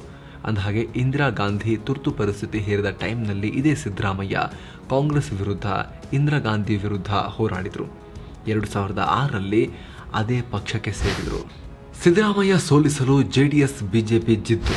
ಜಸ್ಟ್ 257 ಮತಗಳಿಂದ ಬೈ ಎಲೆಕ್ಷನ್ ಗೆದ್ದ ಸಿದ್ದು. JDS ಶಾಸಕ ಸ್ಥಾನಕ್ಕೆ ಸಿದ್ದರಾಮಯ್ಯ ರಾಜೀನಾಮೆ ಕೊಟ್ಟ ಬೆನ್ನಲ್ಲೇ ಚಾಮುಂಡೇಶ್ವರಿ ಕ್ಷೇತ್ರಕ್ಕೆ 2006ರ ಕೊನೆಯಲ್ಲಿ ಬೈ ಎಲೆಕ್ಷನ್ ನಡೆಯಿತು. ಈ ಚುನಾವಣೆಯಲ್ಲಿ ಸಿದ್ದರಾಮಯ್ಯರನ್ನ ಸೋಲಿಸಲೇಬೇಕು ಅಂತ ಹೇಳಿ ಸರ್ಕಾರದಲ್ಲಿ ಪಾಲುದಾರ ಪಕ್ಷಗಳಾಗಿದ್ದ JDS ಮತ್ತು BJP ಜಿದ್ದಾಜಿದ್ದಿಗೆ ಬಿದ್ದವು. JDSನಿಂದ ಕಣಕ್ಕಿಳಿದ ಅಭ್ಯರ್ಥಿಗೆ BJP ಬೆಂಬಲವನ್ನು ಕೊಡ್ತು. ಸಿಎಂ ಕುಮಾರಸ್ವಾಮಿ, ಡಿಸಿಎಂ ಯಡಿಯೂರಪ್ಪ ಮತ್ತು ಮಾಜಿ ಪ್ರಧಾನಿ ದೇವೇಗೌಡರು ಮೈಸೂರಲ್ಲಿ ಠಿಕಾಣಿ ಹೂಡಿ ಸಿದ್ದರಾಮಯ್ಯ ವಿರುದ್ಧ ಪ್ರಚಾರ ಮಾಡಿದರು. ಈ ಟೈಮಲ್ಲಿ HDK ನೇತೃತ್ವದ ಸರ್ಕಾರ ಭಾರೀ ಪ್ರಮಾಣದಲ್ಲಿ ಚುನಾವಣಾ ಅಕ್ರಮ ನಡೆಸಿತು. ಭಾರೀ ಪ್ರಮಾಣದಲ್ಲಿ ದುಡ್ಡನ್ನು ಸುರಿಯಲಾಯಿತು ಅನ್ನೋ ಆರೋಪ ಕೇಳಿಬಂತು. ಅದೇನೇ ಇದ್ರೂ ಜಿದ್ದಿನ ಈ ಫೈಟ್ನಲ್ಲಿ JDS ಅಭ್ಯರ್ಥಿ ಶಿವಬಸಪ್ಪ ವಿರುದ್ಧ ಸಿದ್ದರಾಮಯ್ಯ ಗೆದ್ದರು. ಇದು ಕೇವಲ 257 ಮತಗಳ ಅಂತರದ ಗೆಲುವಾಗಿತ್ತು. ಹೀಗೆ ಪ್ರತಿಷ್ಠೆಯ ಫೈಟ್ನಲ್ಲಿ ಗೆದ್ದು ದೇವೇಗೌಡರ ವಿರುದ್ಧ ಸೆಳೆದು ನಿಂತು ಸೇಡನ್ನು ತೀರಿಸಿಕೊಂಡ್ರು ಸಿದ್ದರಾಮಯ್ಯ. 2008 ವರುಣಾ ಕ್ಷೇತ್ರಕ್ಕೆ ವಲಸೆ ಗೆಲುವು. 2008ರ ವಿಧಾನಸಭಾ ಚುನಾವಣೆ ಟೈಮ್ನಲ್ಲಿ ಸಿದ್ದರಾಮಯ್ಯರನ್ನ ಕಾಂಗ್ರೆಸ್ ಪ್ರಚಾರ ಸಮಿತಿ ಅಧ್ಯಕ್ಷರನ್ನಾಗಿ ಮಾಡಲಾಯಿತು. ಈ ಚುನಾವಣೆಗೂ ಮುನ್ನ ಕ್ಷೇತ್ರ ಪುನರ್ ವಿಂಗಡಣೆಯಾಯಿತು. ಮೈಸೂರಲ್ಲಿ ಹೊಸದಾಗಿ ವರುಣಾ ಕ್ಷೇತ್ರ ರಚನೆಯಾಯಿತು. ಈ ವಿಧಾನಸಭಾ ಚುನಾವಣೆಯಲ್ಲಿ ಬಿಜೆಪಿ ಗೆದ್ದು ಸರ್ಕಾರವನ್ನು ರಚಿಸಿತು. ಕಾಂಗ್ರೆಸ್ನ ಖರ್ಗೆ ವಿಪಕ್ಷ ನಾಯಕರಾದರು. ಚಾಮುಂಡೇಶ್ವರಿ ಬಿಟ್ಟು ವರುಣಾ ಕ್ಷೇತ್ರದಿಂದ ಕಣಕ್ಕಿಳಿದಿದ್ದ ಸಿದ್ದರಾಮಯ್ಯ ದೊಡ್ಡ ಗೆಲುವನ್ನು ದಾಖಲಿಸಿದರು. 2006ರ ಚಾಮುಂಡೇಶ್ವರಿ ಬೈ ಎಲೆಕ್ಷನ್ನಲ್ಲಿ ಕಮ್ಮಿ ಅಂತರದ ಗೆಲುವನ್ನು ಸಾಧಿಸಿದ್ರಲ್ಲ, ಅದೇ ಕಾರಣಕ್ಕೆ ಕ್ಷೇತ್ರ ಬದಲಾವಣೆ ಆಯಿತು ಅಂತ ಕೂಡ ಇಲ್ಲಿ ನಾವು ಅನ್ಕೋಬಹುದು. 2009 ಸಿದ್ದುಗೆ ಸಿಕ್ತು ವಿಪಕ್ಷ ನಾಯಕ ಸ್ಥಾನ. 2009ರ ಲೋಕಸಭಾ ಚುನಾವಣೆಗೆ ಮಲ್ಲಿಕಾರ್ಜುನ ಖರ್ಗೆ ಸ್ಪರ್ಧಿಸಿ ಗೆದ್ದರು. ಅವ್ರನ್ನ UPA 2 ಸರ್ಕಾರದಲ್ಲಿ ಮಂತ್ರಿ ಮಾಡಲಾಯಿತು. ಆಗ ಸಿದ್ದರಾಮಯ್ಯರನ್ನ ರಾಜ್ಯ ಕಾಂಗ್ರೆಸ್ ಶಾಸಕಾಂಗ ಪಕ್ಷದ ನಾಯಕರನ್ನಾಗಿ ಆಯ್ಕೆ ಮಾಡಲಾಯಿತು. ಇದರೊಂದಿಗೆ ವಿಧಾನಸಭೆ ವಿಪಕ್ಷ ನಾಯಕ ಕೂಡ ಆದರೂ ಸಿದ್ದರಾಮಯ್ಯ. 2010 ತೋಳು ತಟ್ಟಿ ರೆಡ್ಡಿ ಚಾಲೆಂಜ್ ಸ್ವೀಕಾರ. ಬೆಂಗಳೂರಿಂದ ಬಳ್ಳಾರಿವರೆಗೆ ಪಾದಯಾತ್ರೆ. 2010ರಲ್ಲಿ ವಿಧಾನಸಭೆ ಕಲಾಪದ ವೇಳೆ ಅಕ್ರಮ ಗಣಿಗಾರಿಕೆ ಬಗ್ಗೆ ಜೋರಾಗಿ ಚರ್ಚೆ ನಡೀತಾ ಇತ್ತು. ಆಗ ತಾಕತ್ತಿದ್ರೆ ಬಳ್ಳಾರಿಗೆ ಬನ್ನಿ ನೋಡ್ಕೋತೀವಿ ಅಂತ ಜನಾರ್ದನ ರೆಡ್ಡಿ ಸವಾಲು ಹಾಕಿದರು. ಇದರಿಂದ ಕೆರಳಿ ಕೆಂಡವಾದ ವಿಪಕ್ಷ ನಾಯಕ ಸಿದ್ದರಾಮಯ್ಯ 2010ರ ಜುಲೈ 25ನೇ ತಾರೀಕು ಬೆಂಗಳೂರಿಂದ ಬಳ್ಳಾರಿಗೆ ಪಾದಯಾತ್ರೆ ಆರಂಭ ಮಾಡಿದ್ರು. ನಾಡ ರಕ್ಷಣಾ ನಡಿಗೆ ಅನ್ನೋ ಹೆಸರಲ್ಲಿ ಬರೋಬ್ಬರಿ 310 ಕಿಲೋಮೀಟರ್ ಪಾದಯಾತ್ರೆ ಇದಾಗಿತ್ತು. ಪಾದಯಾತ್ರೆ ವೇಳೆ ಸಿದ್ದರಾಮಯ್ಯ ಸೇರಿ ಹಲವರ ಕಾಲು ಊದ್ಕೊಂಡ್ಬಿಡ್ತು. 16 ದಿನಗಳ ಬಳಿಕ ಬಿಜೆಪಿಯ ಭದ್ರಕೋಟೆ ಅಂತ ಆಗ ಕರೆಸ್ಕೊಂಡಿದ್ದ ಬಳ್ಳಾರಿಯನ್ನು ತಲುಪಿತು ಪಾದಯಾತ್ರೆ. ಅಲ್ಲಿ ಬೃಹತ್ ಕಾರ್ಯಕ್ರಮ ನಡೆದು ಅಕ್ರಮ ಗಣಿಗಾರಿಕೆ ವಿರುದ್ಧ ಕ್ರಮ ಕೈಗೊಳ್ತಾ ಇಲ್ಲ ಬಿಜೆಪಿ ಸರ್ಕಾರ ಅಂತ ವಾಗ್ದಾಳಿ ಮಾಡಿದ್ರು. ಹೀಗೆ ವಿಪಕ್ಷ ನಾಯಕ ಸ್ಥಾನ ಮತ್ತು ಬಳ್ಳಾರಿ ಪಾದಯಾತ್ರೆ ಇವೆರಡೂ ಸಿದ್ದುಗೆ ಮತ್ತಷ್ಟು ಜನಪ್ರಿಯತೆ ತಂದುಕೊಡ್ತು. ಒಂದು ರೀತಿ ಬೂಸ್ಟರ್ ಡೋಸ್ ಹಾಕ್ದಂಗಾಯ್ತು ಸಿದ್ದರಾಮಯ್ಯಗೆ. 2013 ಕಾಂಗ್ರೆಸ್ಗೆ ಭರ್ಜರಿ ಗೆಲುವು. ಹಾಗೆ ಹೀಗೆ ಅನ್ನುವಾಗ 2013ರ ವಿಧಾನಸಭಾ ಚುನಾವಣೆ ಹತ್ತಿರ ಬಂದ್ಬಿಡ್ತು. ಈ ಚುನಾವಣೆಯಲ್ಲಿ ಕಾಂಗ್ರೆಸ್ ಜಯಬೇರಿ ಬಾರಿಸಿತು. ಒಟ್ಟು 224 ಕ್ಷೇತ್ರಗಳಲ್ಲಿ 122 ಸೀಟುಗಳನ್ನು ಬಾಚಿಕೊಳ್ತು. 2008ರ ಚುನಾವಣೆಗೆ ಹೋಲಿಸಿದರೆ ಕಾಂಗ್ರೆಸ್ 43 ಸೀಟು ಗೇನ್ ಆಗಿತ್ತು. JDS ಮತ್ತು ಬಿಜೆಪಿ ತಲಾ 40 ಸೀಟುಗಳನ್ನು ಮಾತ್ರ ಗೆದ್ವು. JDS 12 ಸೀಟು ಗೇನ್ ಆಗಿದ್ರೆ ಬಿಜೆಪಿಗೆ 72 ಸೀಟು ಖೋತ ಆಗಿತ್ತು. ಯಡಿಯೂರಪ್ಪರ ಹೊಸ ಪಕ್ಷ KJP 6 ಸೀಟು ಮತ್ತು ರಾಮುಲೂರ BSR ಕಾಂಗ್ರೆಸ್ 4 ಸೀಟು ಗೆದ್ವು. ಕಾಂಗ್ರೆಸ್ ಸ್ವಂತ ಬಲದ ಮೇಲೆ ಅಧಿಕಾರಕ್ಕೆ ಬಂತು.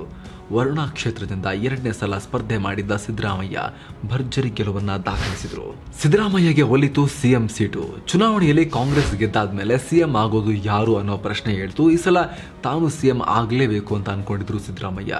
ಎಷ್ಟರ ಮಟ್ಟಿಗಂದ್ರೆ 2013ರ ಚುನಾವಣೆಯೇ ತಮ್ಮ ಕೊನೆ ಚುನಾವಣೆ ಅಂತ ಅವ್ರು ಹೇಳಿಬಿಟ್ಟಿದ್ರು ಮುಂಚೆನೆ. ಕಾಂಗ್ರೆಸ್ ಗೆಲುವಿನಲ್ಲಿ ದೊಡ್ಡ ಪಾತ್ರ ನಿಭಾಯಿಸಿದ ಸಿದ್ದರಾಮಯ್ಯ CM ರೇಸ್ನಲ್ಲೂ ಕೂಡ ಮುಂಚೂಣಿಯಲ್ಲಿದ್ದರು. ಇವರಿಗೆ KPCC ಅಧ್ಯಕ್ಷ G. ಪರಮೇಶ್ವರ್ ಕೊರಟಗೆರೆಯಲ್ಲಿ ಸೋತು ಹೋಗ್ಬಿಟ್ಟಿದ್ರಲ್ಲ ಪರಮೇಶ್ವರ್. ಹೀಗಾಗಿ ಅವರ CM ರೇಸ್ಗೆ ಹಿನ್ನಡೆ ಆಗಿಬಿಡ್ತು. ಅವರು ಕೂಡ ರೇಸಲ್ಲಿದ್ರು ಮುಂಚೆ. ಇವರಿಬ್ಬರೇ ಅಲ್ಲದೆ ಕೇಂದ್ರ ಮಂತ್ರಿಗಳಾದ ಮಲ್ಲಿಕಾರ್ಜುನ ಖರ್ಗೆ, ವೀರಪ್ಪ ಮೊಯ್ಲಿ, ಮಾಜಿ KPCC ಅಧ್ಯಕ್ಷ RV ದೇಶಪಾಂಡೆ, KPCCಯ ಮಾಜಿ ಕಾರ್ಯಾಧ್ಯಕ್ಷ DK ಶಿವಕುಮಾರ್, ಹಿರಿಯ ಲಿಂಗಾಯತ ನಾಯಕ ಶಾಮನೂರು ಶಿವಶಂಕರಪ್ಪ, TB ಜಯಚಂದ್ರ ಮುಂತಾದವರ ಹೆಸರು ಕೂಡ ಕೇಳಿಬಂತು. ಬಟ್ ಫೈನಲ್ ಡಿಸಿಷನ್ ಹೈಕಮಾಂಡ್ ಆಗಿತ್ತು. ಫೈನಲಿ ಸಿದ್ದರಾಮಯ್ಯ ಅವರನ್ನೇ CLP ಅಂದರೆ ಕಾಂಗ್ರೆಸ್ ಶಾಸಕಾಂಗ ಪಕ್ಷದ ನಾಯಕರನ್ನಾಗಿ ಆಯ್ಕೆ ಮಾಡಲಾಯಿತು. ಬಟ್ ಸಿದ್ದರಾಮಯ್ಯ ಅವಿರೋಧವಾಗಿ ಆಯ್ಕೆ ಆಗಿರಲಿಲ್ಲ. ಹೀಗಾಗಿ ಬೆಂಗಳೂರಿನ ಕಾಂಗ್ರೆಸ್ ಕಚೇರಿಯಲ್ಲಿ ಸೀಕ್ರೆಟ್ ಮತದಾನ ನಡೆಸಲಾಯಿತು. ಕರ್ನಾಟಕದಲ್ಲಿ CLP ನಾಯಕರನ್ನು ಆರಿಸೋಕೆ ಈ ಥರ ಮತದಾನ ನಡೆದಿದ್ದು ಇದೇ ಮೊದಲ ಬಾರಿಯಾಗಿತ್ತು. ಬಳಿಕ ವೀಕ್ಷಕರ ತಂಡ ಹೈಕಮಾಂಡ್ಗೆ ರಿಪೋರ್ಟ್ ಕೊಡ್ತು. ಸಿದ್ದರಾಮಯ್ಯ CLP ನಾಯಕ ಅಂತ ದಿಲ್ಲಿಯಿಂದ ಘೋಷಣೆ ಆಯಿತು. ಮೇ 13ಕ್ಕೆ CM ಆಗಿ ಪ್ರಮಾಣ ವಚನ.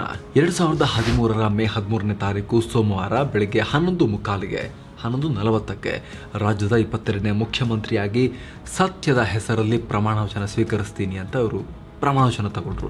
ರಿಪೀಟ್ ಆದ CMಗಳನ್ನು ಕೂಡ ಪರಿಗಣಿಸಿದರೆ 26ನೇ CM ಆಗ್ತಾರೆ. ರಾಜ್ಯಪಾಲರಾಗಿದ್ದ ಹಂಸರಾಜ್ ಭಾರದ್ವಾಜ್ ಪ್ರಮಾಣ ವಚನ ಬೋಧಿಸಿದರು. ವಿಧಾನಸೌಧ ಬಳಿ ಮೆಟ್ರೋ ಕಾಮಗಾರಿ ನಡೀತಾ ಇದ್ದ ಹಿನ್ನೆಲೆಯಲ್ಲಿ ಕಂಠೀರವ ಸ್ಟೇಡಿಯಂನಲ್ಲಿ ಕಾರ್ಯಕ್ರಮ ನಡೆಯಿತು. ಈ ಮೂಲಕ ಮೊದಲ ಬಾರಿಗೆ ಪ್ರಮಾಣ ವಚನ ಕಾರ್ಯಕ್ರಮ ವಿಧಾನಸೌಧದಲ್ಲಿ ನಡೆಯಲಿಲ್ಲ ಅನ್ನೋ ದಾಖಲೆ ಕೂಡ ನಿರ್ಮಾಣ ಆಯಿತು. ಸಿಎಂ ಆಗಿ ಪ್ರಮಾಣ ವಚನ ಸ್ವೀಕರಿಸಿದ ಮರುಗಳಿಗೆಯಲ್ಲೇ ಮಹತ್ವದ ಯೋಜನೆಗಳನ್ನು ಘೋಷಿಸಿದರು. ಬಿಪಿಎಲ್ ಕುಟುಂಬ ಮತ್ತು ಅಂತ್ಯೋದಯ ಅನ್ನ ಯೋಜನೆಯ ಕಾರ್ಡ್ ಹೊಂದಿರೋರಿಗೆ ₹1 1 ಕೆಜಿ ಅಕ್ಕಿ ಅನ್ನೋ ರೀತಿಯಲ್ಲಿ 30 ಕೆಜಿ ಅಕ್ಕಿ ನೀಡೋ ಅನ್ನ ಭಾಗ್ಯ ಯೋಜನೆ, ಅಂಗನವಾಡಿಯಿಂದ SSLC ಹೊರಗಿನ ಮಕ್ಕಳಿಗೆ ವಾರದಲ್ಲಿ 3 ದಿನ ಹಾಲು ಕೊಡೋ ಕ್ಷೀರ ಭಾಗ್ಯ ಯೋಜನೆ, SC ST OBC ಮತ್ತು ಅಲ್ಪಸಂಖ್ಯಾತರ ಸಾಲ ಮನ್ನಾ ಯೋಜನೆಗಳನ್ನು ಘೋಷಿಸಿದರು. ಬಡವರಿಗೆ ಮನೆ ಕಟ್ಟೋಕೆ ಕೊಡ್ತಾ ಇದ್ದ ಸಬ್ಸಿಡಿಯನ್ನ ₹75,000 ₹1,25,000 ಏರಿಕೆ ಮಾಡಿದ್ರು. ಕರೆಂಟ್ ಬಿಲ್ ಕಟ್ಟದೆ ವಿದ್ಯುತ್ ಸಂಪರ್ಕ ಕಳೆದುಕೊಂಡ ಭಾಗ್ಯಲಕ್ಷ್ಮಿ ಯೋಜನೆಯ ಫಲಾನುಭವಿಗಳಿಗೆ 1 ಸಲ ಬಿಲ್ ಮನ್ನಾ ಮಾಡಿ ಮತ್ತೆ ವಿದ್ಯುತ್ ಸಂಪರ್ಕ ಕೊಡೋದಾಗಿ ಘೋಷಿಸಿದರು. ಹಾಲಿನ ಮೇಲಿನ ಸಬ್ಸಿಡಿಯನ್ನು ಪ್ರತಿ ಲೀಟರ್ಗೆ ₹2 ಹೆಚ್ಚು ಮಾಡಿದ್ರು. ಇದೆಲ್ಲದರ ಗುರಿ 2014 ಲೋಕಸಭಾ ಚುನಾವಣೆ ಆಗಿತ್ತು ಅಂತ ಬಿಜೆಪಿ ಟೀಕೆ ಮಾಡಿತು. ಇಲ್ಲ, ಚುನಾವಣಾ ಪ್ರಣಾಳಿಕೆಯಲ್ಲಿ ನಾವು ಏನು ಭರವಸೆ ಕೊಟ್ಟು ಅಧಿಕಾರಕ್ಕೆ ಬಂದಿದ್ದೀವೋ ಅದನ್ನು ಈಡೇರಿಸ್ತಾ ಇದ್ದೀವಿ ಅಷ್ಟೇ, ನುಡಿದಂತೆ ನಡೀತಾ ಇದ್ದೀವಿ ಅಷ್ಟೇ ಅಂತ ಕಾಂಗ್ರೆಸ್ ಹೇಳ್ತು. ಸಿದ್ದರಾಮಯ್ಯನವರು ಹೇಳಿದ್ರು. 30 ಜನರ ಕ್ಯಾಬಿನೆಟ್, ಕಳಂಕಿತರಿಗೆ ಕುರ್ಚಿ ಮಿಸ್. ಮೇ 13ಕ್ಕೆ ಸಿಎಂ ಆಗಿ ತಾವು ಮಾತ್ರ ಪ್ರಮಾಣ ವಚನ ಸ್ವೀಕರಿಸಿದ್ದ ಸಿದ್ದರಾಮಯ್ಯ 30 ಜನರ ಮಂತ್ರಿಮಂಡಲ ರಚನೆ ಮಾಡಿಕೊಂಡ್ರು. ಗಣಿ ಉದ್ಯಮಿ ಅನಿಲ್ ಲಾಡ್, ಕೆಪಿಸಿಸಿಯ ಮಾಜಿ ಕಾರ್ಯಾಧ್ಯಕ್ಷ DK ಶಿವಕುಮಾರ್, ಆರ್ ರೋಷನ್ ಬೇಗ್ ಮುಂತಾದವರಿಗೆ ಕಳಂಕಿತರು ಅಂತ ಮಂತ್ರಿಗಿರಿ ಮಿಸ್ ಆಯಿತು. DKಶಿ ಮತ್ತು ತನ್ವೀರ್ ಸೇಠ್ ಬೆಂಬಲಿಗರಂತೂ ಮಂತ್ರಿ ಪಟ್ಟಕ್ಕಾಗಿ ಪ್ರತಿಭಟನೆ ಮಾಡಿದ್ರು. ಪರಮೇಶ್ವರ್ಗೆ ಕಡೆಗೂ ಸಿಗಲಿಲ್ಲ DCM ಹುದ್ದೆ. ಸಿಎಂ ರೇಸ್ನಲ್ಲಿ ಸಿದ್ದುಗೆ ಟಫ್ ಫೈಟ್ ಕೊಟ್ಟಿದ್ದ ಕೆಪಿಸಿಸಿ ಅಧ್ಯಕ್ಷ ಜಿ ಪರಮೇಶ್ವರ್ಗೆ DCM ಹುದ್ದೆ ಸಿಗಬಹುದು, ಬಳಿಕ ಪರಿಷತ್ ಮೆಂಬರ್ ಮಾಡಬಹುದು ಅಂತ ಅನ್ಕೊಳ್ಳಲಾಗಿತ್ತು. ಆದರೆ DCM ಹುದ್ದೆ ಸೃಷ್ಟಿ ಮಾಡದಂತೆ ಹೈಕಮಾಂಡ್ ಮನವೊಲಿಸುವಲ್ಲಿ ಸಿದ್ದರಾಮಯ್ಯ ಯಶಸ್ವಿಯಾದರು. DCM ಹುದ್ದೆ ಬಿಡಿ, ಆರಂಭದಲ್ಲಿ ಪರಮೇಶ್ವರ್ಗೆ ಮಂತ್ರಿ ಸ್ಥಾನ ಕೂಡ ಸಿಗಲಿಲ್ಲ. ಗೋಹತ್ಯೆ ನಿಷೇಧ ಕಾಯ್ದೆ ವಾಪಸ್. ಹಿಂದಿನ ಬಿಜೆಪಿ ಸರ್ಕಾರ 2010ರ ಗೋಹತ್ಯೆ ನಿಷೇಧ ಮಸೂದೆಯನ್ನು ಪಾಸ್ ಮಾಡಿತ್ತು. ಆದರೆ ಸಿದ್ದರಾಮಯ್ಯ ಅಧಿಕಾರ ವಹಿಸಿಕೊಂಡ ಕೂಡಲೇ ಆ ಮಸೂದೆ ವಾಪಸ್ ಪಡ್ಕೊಂಡ್ರು. ಇದರ ಬದಲು ಹಿಂದೆ ಇದ್ದ 1964ರ ಗೋಹತ್ಯೆ ನಿಷೇಧ ಕಾಯ್ದೆಯನ್ನೇ ಪುನಃ ಜಾರಿಗೆ ತಂದರು. 6 ತಿಂಗಳಲ್ಲೇ ಕ್ಯಾಬಿನೆಟ್ನ ಮೊದಲ ವಿಕೆಟ್ ಪತನ.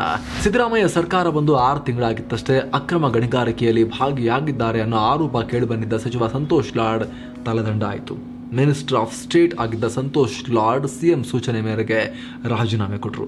ಅಲ್ಲಿಗೆ ಸಿದ್ದು ಸಚಿವರ ಸಂಖ್ಯೆ 29ಕ್ಕೆ ಇಳಿತು.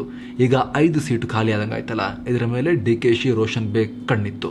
2014 ಸಿದ್ದು ಕ್ಯಾಬಿನೆಟ್ಗೆ DKಶಿ ಬೇಗ್ ಸೇರ್ಪಡೆ. ವಿವಿಧ ಆರೋಪ ಹೊತ್ತವರನ್ನ ಕ್ಯಾಬಿನೆಟ್ಗೆ ಸೇರಿಸಿಕೊಳ್ಳಲ್ಲ ಅಂತ ಕೂತಿದ್ದ ಸಿದ್ದರಾಮಯ್ಯ ಬಳಿಕ ಹೈಕಮಾಂಡ್ ಒತ್ತಡಕ್ಕೆ ಮಾಡಿದ್ರು.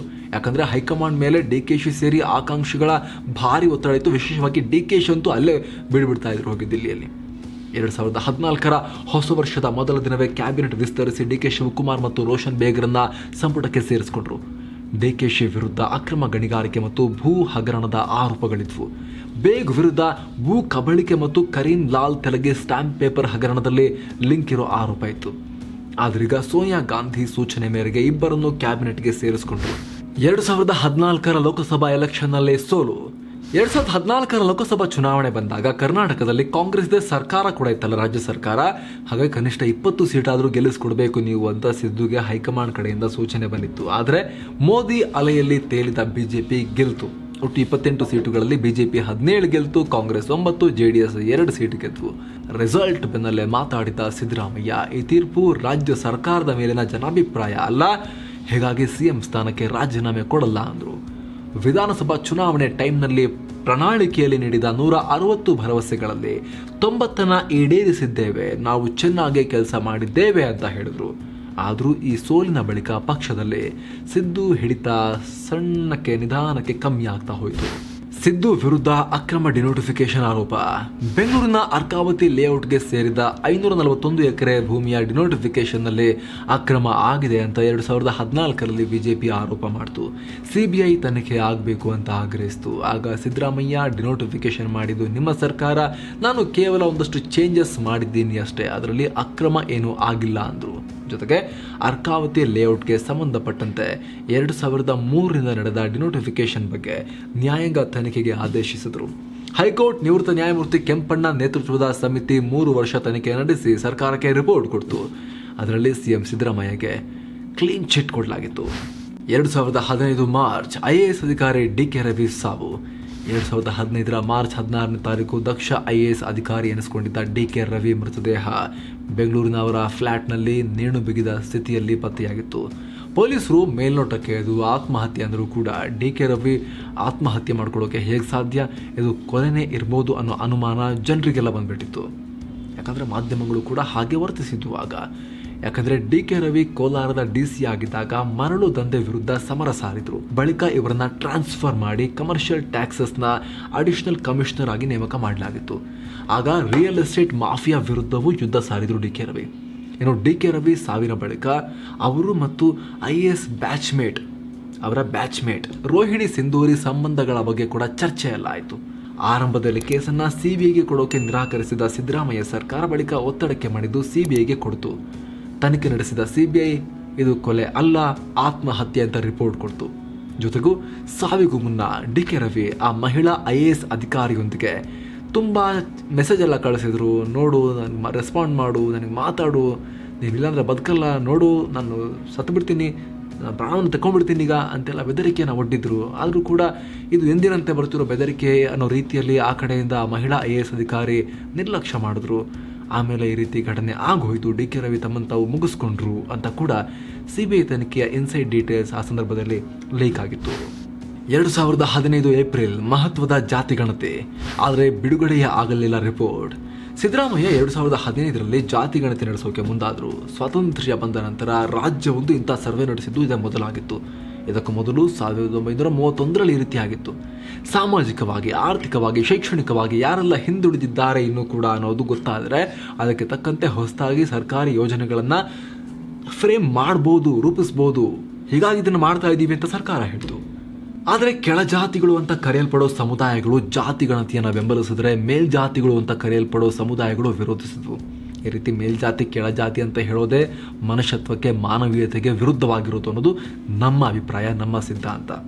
ನಾವು ಅದರಲ್ಲೆಲ್ಲ ಯಾವುದೇ ರೀತಿ ನಂಬಿಕೆಯನ್ನು ಇಡೋದಿಲ್ಲ, ಇಟ್ಟಿಲ್ಲ. ಆದರೂ ಕೂಡ ಈ ರೀತಿ ಆಗಿದ್ದನ್ನು ಹೇಳಲೇಬೇಕಲ್ಲ, ಆ ಕರ್ಮ ನಮ್ಮ ಮೇಲಿದೆ ನೋಡಿ. ಮೇಲ್ಜಾತಿ ಕೆಳಜಾತಿ ಅನ್ನುವಂಥ ಶಬ್ದವನ್ನು ಬಳಸೋ ಕರ್ಮ ಅನಿಷ್ಟ ಇವೆಲ್ಲ, ಈ ರೀತಿ ಎಲ್ಲ ಶಬ್ದಗಳ ಬಳಕೆ ಆಗೋದು ಕೂಡ. ಯಾಕಂತ ಹೇಳಿದ್ರೆ ಈ ರೀತಿ ಮೇಲ್ಜಾತಿ ಕೆಳಜಾತಿ ಅಂತ ಮನುಷ್ಯರಲ್ಲೇ ಪ್ರತ್ಯೇಕ ಮಾಡಿ ನೋಡೋದೇ ಮನುಷ್ಯತ್ವಕ್ಕೆ ವಿರುದ್ಧ ಅನ್ನೋದು ನಮ್ಮ ಸಿದ್ಧಾಂತ. ಇರಲಿ, ನಾವೀಗ ಎಪಿಸೋಡ್ನಲ್ಲಿ ಮುಂದಕ್ಕೆ ಹೋಗೋಣ. ಈ ರೀತಿ ಕೆಲವರಿಂದ ಪರ, ಕೆಲವರಿಂದ ವಿರುದ್ಧ ಅಭಿಪ್ರಾಯ ವ್ಯಕ್ತ ಆಯಿತು. ಆದರೆ ಸಮೀಕ್ಷೆಗೆ ತಡೆ ನೀಡೋಕೆ ಕೋರ್ಟ್ ನಿರಾಕರಿಸಿತು. ಹಾಗಾಗಿ ಜಾತಿಗಣತಿ ಶುರುವಾಯಿತು. ಸುಮಾರು 1,33,000 ಸರ್ಕಾರಿ ಸಿಬ್ಬಂದಿ ಮನೆ ಮನೆಗೆ ತೆರಳಿ ಧರ್ಮ, ಜಾತಿ, ಉಪಜಾತಿ, ಮತಾಂತರ ಆಗಿದ್ರೆ ಅದರ ಬಗ್ಗೆ, ಸ್ಕೂಲ್ ಡ್ರಾಪ್ಔಟ್ ಆಗಿದ್ರೆ ಅದರ ಬಗ್ಗೆ ಎಲ್ಲ ಮಾಹಿತಿಯನ್ನು, ಒಟ್ಟು 55 ಪ್ರಶ್ನೆಗಳನ್ನು ಕೇಳಿ ಡೇಟಾ ಸಂಗ್ರಹ ಮಾಡಿದ್ರು. ಜಾತಿಗಣತಿಗಾಗಿ ಸುಮಾರು 200 ಕೋಟಿ ರೂಪಾಯಿ ಸರ್ಕಾರ ದುಡ್ಡು ಖರ್ಚಾಯಿತು. ಇಷ್ಟೆಲ್ಲ ಸರ್ಕಸ್ ಮಾಡಿದ ಜಾತಿಗಣತಿ ವರದಿಯನ್ನು ಸಿದ್ದರಾಮಯ್ಯ ಸರ್ಕಾರ ರಿಲೀಸೇ ಮಾಡಲಿಲ್ಲ, ಪಬ್ಲಿಕ್ಕೇ ಮಾಡಲಿಲ್ಲ. ಆದರೆ ವರದಿಯ ಕೆಲವೊಂದು ಡೇಟಾ ಲೀಕ್ ಆಯಿತು. ಪ್ರಮುಖ ಜಾತಿಗಳಾದ ಲಿಂಗಾಯತ ಮತ್ತು ಒಕ್ಕಲಿಗರ ಸಂಖ್ಯೆ ಕಮ್ಮಿಯಾಗಿದೆ, ಹಿಂದುಳಿದ ಮತ್ತು ದಲಿತರ ಸಂಖ್ಯೆ ಜಾಸ್ತಿಯಾಗಿದೆ ಅನ್ನೋ ಅಂಶಗಳಿತ್ತು ಅದರಲ್ಲಿ. ಇದೇ ವರದಿಯನ್ನು ಬಿಡುಗಡೆ ಮಾಡದೇ ಇರೋಕ್ಕೂ ಕೂಡ ಕಾರಣ ಅಂತ ಹೇಳಲಾಯಿತು. ರಿಪೋರ್ಟ್ ಬಿಡುಗಡೆ ಮಾಡದ ವಿಚಾರದ ಸಂಬಂಧ ಕಾಂಗ್ರೆಸ್, BJP, JDS ಮಧ್ಯೆ ಇವತ್ತಿಗೂ ವಾಕ್ಸಮರ ನಡೀತಾನೆ ಇರುತ್ತೆ. ಆಗಸ್ಟ್ 15 MM ಕಲಬುರ್ಗಿ ಹತ್ಯೆ. 2015 ಆಗಸ್ಟ್ನಲ್ಲಿ ಕನ್ನಡದ ಖ್ಯಾತ ಪ್ರಗತಿಪರ ವಿದ್ವಾಂಸ ಮತ್ತು ಸಂಶೋಧಕ MM ಕಲಬುರ್ಗಿ ಹತ್ಯೆ ಆಯಿತು. ಧಾರವಾಡದವರ ಮನೆಯಲ್ಲಿ ಇಬ್ಬರು ದುಷ್ಕರ್ಮಿಗಳು ಹಣೆ ಮತ್ತು ಎದೆ ಭಾಗಕ್ಕೆ ಗುಂಡಿಟ್ಟು ಹತ್ಯೆ ಮಾಡಿದರು. MM ಕಲಬುರ್ಗಿ ಸಾಕಷ್ಟು ಅವರು ಕೊಟ್ಟ ಹೇಳಿಕೆಗಳು ಆಗಾಗ ವಿವಾದ ಆಗ್ತಾನೆ ಇದ್ವು. ಮೂರ್ತಿ ಪೂಜೆಯನ್ನು ದೊಡ್ಡ ಪ್ರಮಾಣದಲ್ಲಿ ಇವರು ವಿರೋಧಿಸ್ತಾ ಇದ್ರು. ಹೀಗಾಗಿ ಸಾಕಷ್ಟು ಹಿಂದೂ ಸಂಘಟನೆಗಳಿಂದ ಟೀಕೆಗೆ ಇವರು ಗುರಿಯಾಗ್ತಾ ಇದ್ರು. ಸಿದ್ದು ಕ್ಯಾಬಿನೆಟ್ಗೆ ಎಂಟ್ರಿ ಕೊಟ್ಟ ಪರಂ 2014 ಲೋಕಸಭಾ ಚುನಾವಣೆಯಲ್ಲಿನ ಸೋಲು ಮತ್ತು ಸಿದ್ದು ಸರ್ಕಾರದ ಕೆಲವೊಂದು ಕ್ರಮಗಳು ವಿವಾದಕ್ಕೆ ಕಾರಣವಾದ ಬೆನ್ನಲ್ಲೇ ಆಲ್ಟರ್ನೇಟಿವ್ ಪವರ್ ಸೆಂಟರ್ ಹುಟ್ಕೊಳ್ತು. ಈಗ ವಿಧಾನ ಪರಿಷತ್ನಲ್ಲಿದ್ದ ಪರಮೇಶ್ವರ್ ಕೊನೆಗೂ ಸಂಪುಟ ಸೇರುವಲ್ಲಿ ಯಶಸ್ವಿಯಾದರು. 2015 ಅಕ್ಟೋಬರ್ನಲ್ಲಿ ಕ್ಯಾಬಿನೆಟ್ ಪುನರಚನೆ ಆಯಿತು. KPCC ಅಧ್ಯಕ್ಷ ಡಾಕ್ಟರ್ G ಪರಮೇಶ್ವರ್ ಸೇರಿದಂತೆ 4 ಸಂಪುಟಕ್ಕೆ ಸೇರಿಸಿಕೊಳ್ಳಲಾಯಿತು. KJ ಜಾರ್ಜ್ ಕೈಯಲ್ಲಿದ್ದ ಗೃಹ ಖಾತೆಯನ್ನು ಪರಮೇಶ್ವರ್ಗೆ ಕೊಡಲಾಯಿತು.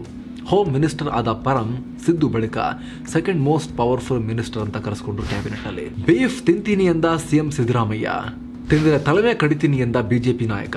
2015 ಅಕ್ಟೋಬರ್ನಲ್ಲಿ BJP RSS ವಿರುದ್ಧ ವಾಗ್ದಾಳಿ ನಡೆಸುವ ಬರದಲ್ಲಿ CM ಸಿದ್ದರಾಮಯ್ಯ, ನಾನೊಬ್ಬ ಹಿಂದೂ ಆದರೂ ಕೂಡ ಗೋಮಾಂಸ ತಿನ್ನಬೇಕು ಅಂತ ನನಗನ್ಸಿದ್ರೆ ನಾನು ಈಗ ಬೇಕಾದರೂ ತಿಂತೀನಿ, ನನ್ನನ್ನು ಯಾರು ತಡೆಯೋಕ್ಕೆ ಸಾಧ್ಯ, ಇದು ನನ್ನ ಹಕ್ಕು ತಿನ್ನೋದು ಬಿಡೋದು ಅಂತ ಅವ್ರು ಹೇಳಿದ್ರು. ಮುಖ್ಯಮಂತ್ರಿಯ ಈ ಹೇಳಿಕೆ ಸಾಕಷ್ಟು ದೊಡ್ಡ ಕೋಲಾಹಲಕ್ಕೆ ಕಾರಣ ಆಯಿತು. ಸಿಟ್ಟಿಗೆದ್ದ ಶಿವಮೊಗ್ಗದ ಬಿಜೆಪಿ ನಾಯಕರೊಬ್ಬರು ಸಿದ್ದರಾಮಯ್ಯ ಬೀಫ್ ತಿಂದರೆ ಅವರ ತಲೆಯನ್ನೇ ತೆಗಿತೀನಿ ಅಂತ ಹೇಳಿದ್ರು. ಆತನನ್ನು ಅರೆಸ್ಟ್ ಮಾಡಲಾಯಿತು. ಮತ್ತೊಂದು ಕಡೆ ಕೆಲವರು ವಿಕಿಪೀಡಿಯಾದಲ್ಲಿ ಸಿದ್ದರಾಮಯ್ಯ ಅವರ ಹೆಸರನ್ನು ಸ್ಯಾಮ್ಯುಯಲ್ ಸಿದ್ದರಾಮಯ್ಯ ಅಂತ ಚೇಂಜ್ ಮಾಡಿದ್ರು. ಅಂದರೆ ಇವರು ಹಿಂದೂನೇ ಅಲ್ಲ, ಇವರೊಬ್ಬರು ಹಿಂದೂ ಧರ್ಮದವರೇ ಅಲ್ಲ ಅಂತ ಬಿಂಬಿಸೋ ರೀತಿಯಲ್ಲಿ ಸಾಂಕೇತಿಕವಾಗಿ ಆ ರೀತಿ ಕೂಡ ಕೆಲವರು ಆಕ್ರೋಶ ವ್ಯಕ್ತಪಡಿಸಿದ್ರು, ಸ್ಯಾಮ್ಯುಯಲ್ ಸಿದ್ದರಾಮಯ್ಯ ಅಂತ ಹಾಕಿ. ಇನ್ನು ಕೆಲವರು ಸೋಷಿಯಲ್ ಮೀಡಿಯಾಗಳಲ್ಲಿ ಸಿದ್ದರಾಮಯ್ಯ ಅಲ್ಲ, ಇವರು ಸಿದ್ದರಾಮುಲ್ಲಾ ಖಾನ್ ಅಂತೆಲ್ಲ ಕಮೆಂಟ್ಗಳನ್ನು ಮಾಡಿ ಸಿದ್ದರಾಮಯ್ಯ ಅಲ್ಪಸಂಖ್ಯಾತರ ಪರ, ಅವರು ಬಹುಸಂಖ್ಯಾತರ ಪರ ಇಲ್ಲ, ಹಿಂದೂಗಳ ಪರ ಇಲ್ಲ, ಅವರು ಸಿದ್ದರಾಮಯ್ಯ ಯಾವಾಗಲೂ ಕೂಡ ಅಲ್ಪಸಂಖ್ಯಾತರ ಓಲೈಕೆ ಮಾಡ್ತಾರೆ ಅಂತ ಟೀಕೆ ಟಿಪ್ಪಣಿಗಳನ್ನು ಸಿದ್ದರಾಮಯ್ಯ ಅವರ ಮೇಲೆ ಆ ಸಂದರ್ಭದಲ್ಲಿ ಮಾಡಲಾಯಿತು. ಎಸಿಬಿಗೆ ಜನ್ಮ, ಲೋಕಾಯುಕ್ತಗೆ ಗುನ್ನ. 2016 ಮಾರ್ಚ್ನಲ್ಲಿ ಸಿದ್ದರಾಮಯ್ಯ ಸರ್ಕಾರ ಎಸಿಬಿ ಆಂಟಿ ಕರಪ್ಷನ್ ಬ್ಯೂರೋ ಅಥವಾ ಭ್ರಷ್ಟಾಚಾರ ನಿಗ್ರಹ ದಳವನ್ನು ಹುಟ್ಟುಹಾಕಿತು.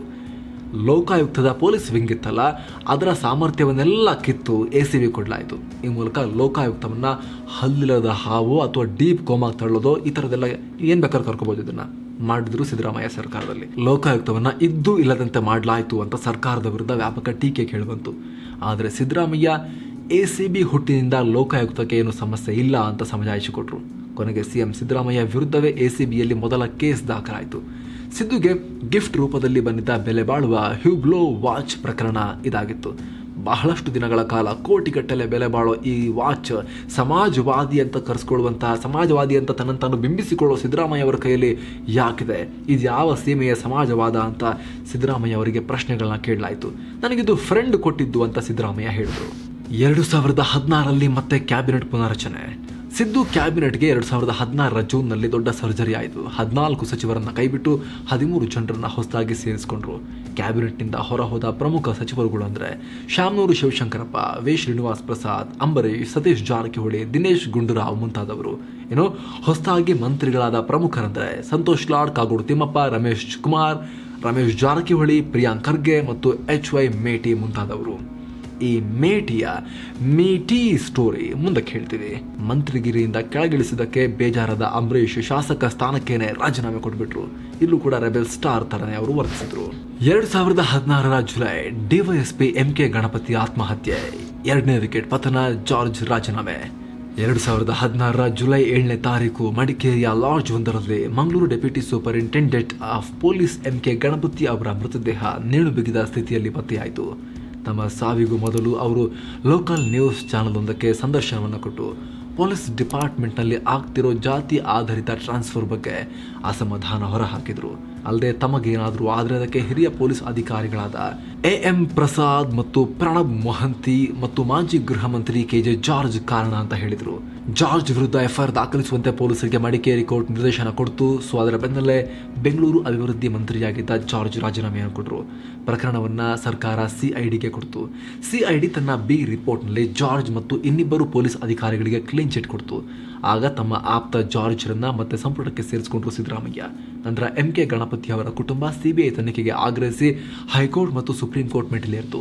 2017ರಲ್ಲಿ CBI ತನಿಖೆಗೆ ಆದೇಶ ಕೊಡ್ತು ಸುಪ್ರೀಂ ಕೋರ್ಟ್. ಬಳಿಕ CBI ಮತ್ತು ಕರ್ನಾಟಕ ಹೈಕೋರ್ಟ್ ಕೂಡ ಜಾರ್ಜ್ ಮತ್ತು ಇಬ್ಬರು IPS ಅಧಿಕಾರಿಗಳಿಗೆ ರಿಲೀಫ್ ನೀಡಿದ್ವು. 2016 ಜುಲೈ ಹಿರಿಯ ಪುತ್ರ ವಿದೇಶದಲ್ಲಿ ಸಾವು. 2016 ಜುಲೈ 30ನೇ ತಾರೀಕು CM ಸಿದ್ದರಾಮಯ್ಯ ಜೀವನದಲ್ಲಿ ಅತ್ಯಂತ ದುಃಖದ ಘಟನೆ ಆಯಿತು. ಯುರೋಪ್ ಪ್ರವಾಸದಲ್ಲಿದ್ದ ಹಿರಿಯ ಪುತ್ರ ರಾಕೇಶ್ ಬೆಲ್ಜಿಯಂನಲ್ಲಿ ಕೊನೆಯುಸಿರೆಳೆದರು.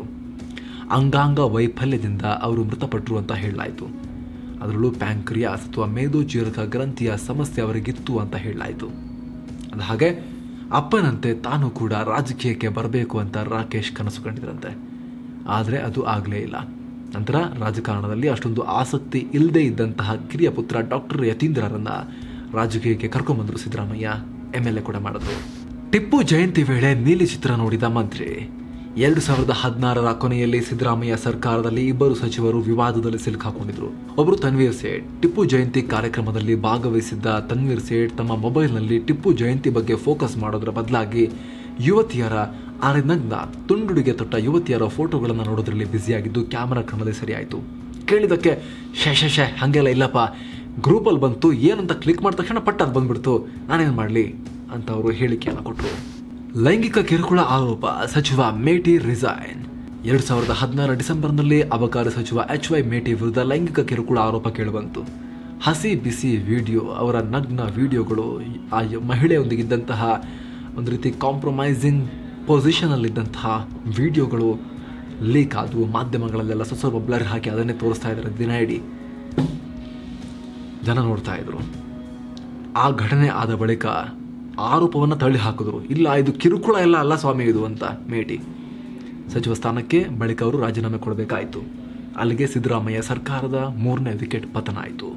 ಸಿದ್ದರಾಮಯ್ಯ ಅವಧಿಯಲ್ಲಿ ನಡೆದ ಇನ್ನೂ ಕೆಲವೊಂದು ಪ್ರಮುಖ ಘಟನೆಗಳು ಅಂದರೆ 2017ರಲ್ಲಿ ಹಿರಿಯ ಪತ್ರಕರ್ತೆ ಗೌರಿ ಲಂಕೇಶ್ರನ್ನ ಬೆಂಗಳೂರಿನ ಅವರ ಮನೆಯಲ್ಲಿ ದುಷ್ಕರ್ಮಿಗಳು ಗುಂಡಿಕ್ಕಿ ಹತ್ಯೆ ಮಾಡಿದ್ದು. ಟಿಪ್ಪು ಜಯಂತಿಗೆ ಭಾರಿ ವಿರೋಧ ಕೇಳಿಬಂದರೂ ಕೂಡ ಸರ್ಕಾರದ ವತಿಯಿಂದ ಪ್ರತಿ ವರ್ಷ ಅದನ್ನು ಆಚರಿಸೋಕೆ ನಿರ್ಧಾರ ಮಾಡಿದ್ದು. ವಿವಿಧ ಕಾರ್ಯಕ್ರಮಗಳಲ್ಲಿ ಸಿಎಂ ಸಿದ್ದರಾಮಯ್ಯ ತೂಕಡಿಸ್ತಾ ಇದ್ದಿದ್ದು. ಸಿದ್ದರಾಮಯ್ಯ ಅವರ ಅಧಿಕಾರಾವಧಿಯಲ್ಲಿ ಫಸ್ಟ್ ಹಾಫ್ನಲ್ಲಿ ಅವರು ತೂಕಡಿಸ್ತಾನೆ ಜಾಸ್ತಿ ಕಾಣಿಸ್ತಾ ಇದ್ರು. ಅವ್ರು ಫುಲ್ ಆ್ಯಕ್ಟಿವ್ ಆಗಿದ್ದು ಸೆಕೆಂಡ್ ಹಾಫ್ನಲ್ಲಿ. ಸೊ ಈ ರೀತಿ ತೂಕಡಿಸ್ತಾ ಇದ್ದಿದ್ದು. ಭಾಷಣದಲ್ಲಿ BJP ವಿರುದ್ಧ ವಾಗ್ದಾಳಿ ನಡೆಸುವ ಬರದಲ್ಲಿ ಕಾಂಗ್ರೆಸ್ ವಿರುದ್ಧವೇ ಅವರು ಬೈದಿದ್ದು. ದೇವಸ್ಥಾನಕ್ಕೆ ಹೋಗಿ ಹೊರಗೆ ಬರುವಾಗ ವ್ಯಕ್ತಿಯೊಬ್ಬನಿಂದ ಶೂ ಹಾಕಿಸ್ಕೊಂಡಿದ್ದು. ಸಾರ್ವಜನಿಕ ಕಾರ್ಯಕ್ರಮದಲ್ಲಿ ಸಿಎಂ ಸಿದ್ದುಗೆ ಮಹಿಳೆಯೊಬ್ಬರು ಬಾಚಿ ಮುತ್ತು ಕೊಟ್ಟಿದ್ದು. ಇನ್ನು ಮೈಸೂರಲ್ಲಿ ಸಿದ್ದರಾಮಯ್ಯ ಬಳಿ ಮಹಿಳೆಯೊಬ್ಬರು ಬಂದು ಸಮಸ್ಯೆ ಹೇಳಿಕೊಳ್ಳುವಾಗ ಆಕೆಯಿಂದ ಮೈಕ್ ಕಿತ್ಕೊಳ್ಳೋಕೆ ಹೋಗಿ ಸಿದ್ದರಾಮಯ್ಯ ಆಕೆ ದುಪ್ಪಟ್ಟ ಸೇರಿ ಎಳೆದು ಬಿಟ್ಟಿದ್ರು. ದುಪ್ಪಟ್ಟ ಎಳೆಯೋ ವ್ಯಕ್ತಿ ಸಿದ್ದರಾಮಯ್ಯನಲ್ಲ, ಆ ರೀತಿ ಇಂಟೆನ್ಷನ್ಸ್ ಅವ್ರಿಗೆ ಇರಲಿಕ್ಕಿಲ್ಲ. ಮೈಕ್ ಹೇಳಿದ್ರು, ಆಕೆ ದುಪ್ಪಟ್ಟ ಕೂಡ ಅವ್ರ ಕೈಯಲ್ಲೇ ಬಂದುಬಿಡ್ತು. ಅದು ಕೂಡ ದೊಡ್ಡ ಇಶ್ಯೂ ಆಗಿತ್ತು. ಆಗ ಅಲ್ಪಸಂಖ್ಯಾತರ ವಿರುದ್ಧದ ಕೋಮುಗಲಭೆ ಕೇಸ್ಗಳನ್ನು ಕೈಬಿಡೋಕೆ ಮುಂದಾಗಿದ್ದು ಸಿದ್ದರಾಮಯ್ಯ. ಬೆಂಗಳೂರಲ್ಲಿ ಮೆಟ್ರೋ ಗ್ರೀನ್ ಲೈನ್ ಮೊದಲನೇ ಹಂತವನ್ನು ರಾಷ್ಟ್ರಪತಿ ಪ್ರಣಬ್ ಮುಖರ್ಜಿ ಕೈಯಿಂದ ಉದ್ಘಾಟನೆ ಮಾಡಿಸಿದ್ದು. ಇಂಧನ ಮಂತ್ರಿ DK ಶಿವಕುಮಾರ್ ಮನೆ ಕಚೇರಿಗಳ ಮೇಲೆ IT ದಾಳಿಯಾಗಿದ್ದು. 2018ರ ವಿಧಾನಸಭಾ ಚುನಾವಣೆಗೆ ಇನ್ನೇನು ಕೆಲವೇ ತಿಂಗಳು ಬಾಕಿ ಇದೆ ಅನ್ನುವಾಗ ಲಿಂಗಾಯತ ಪ್ರತ್ಯೇಕ ಧರ್ಮಕ್ಕೆ ಮುಂದಾಗಿದ್ದು. ಹೀಗೆ ಹಲವು ಘಟನೆಗಳು ಆದವು. ಹೀಗೆ 5 ವರ್ಷ ಕಂಪ್ಲೀಟ್ ಮಾಡಿದ ಸಿದ್ದರಾಮಯ್ಯ ದಾಖಲೆ ಬರೆದರು.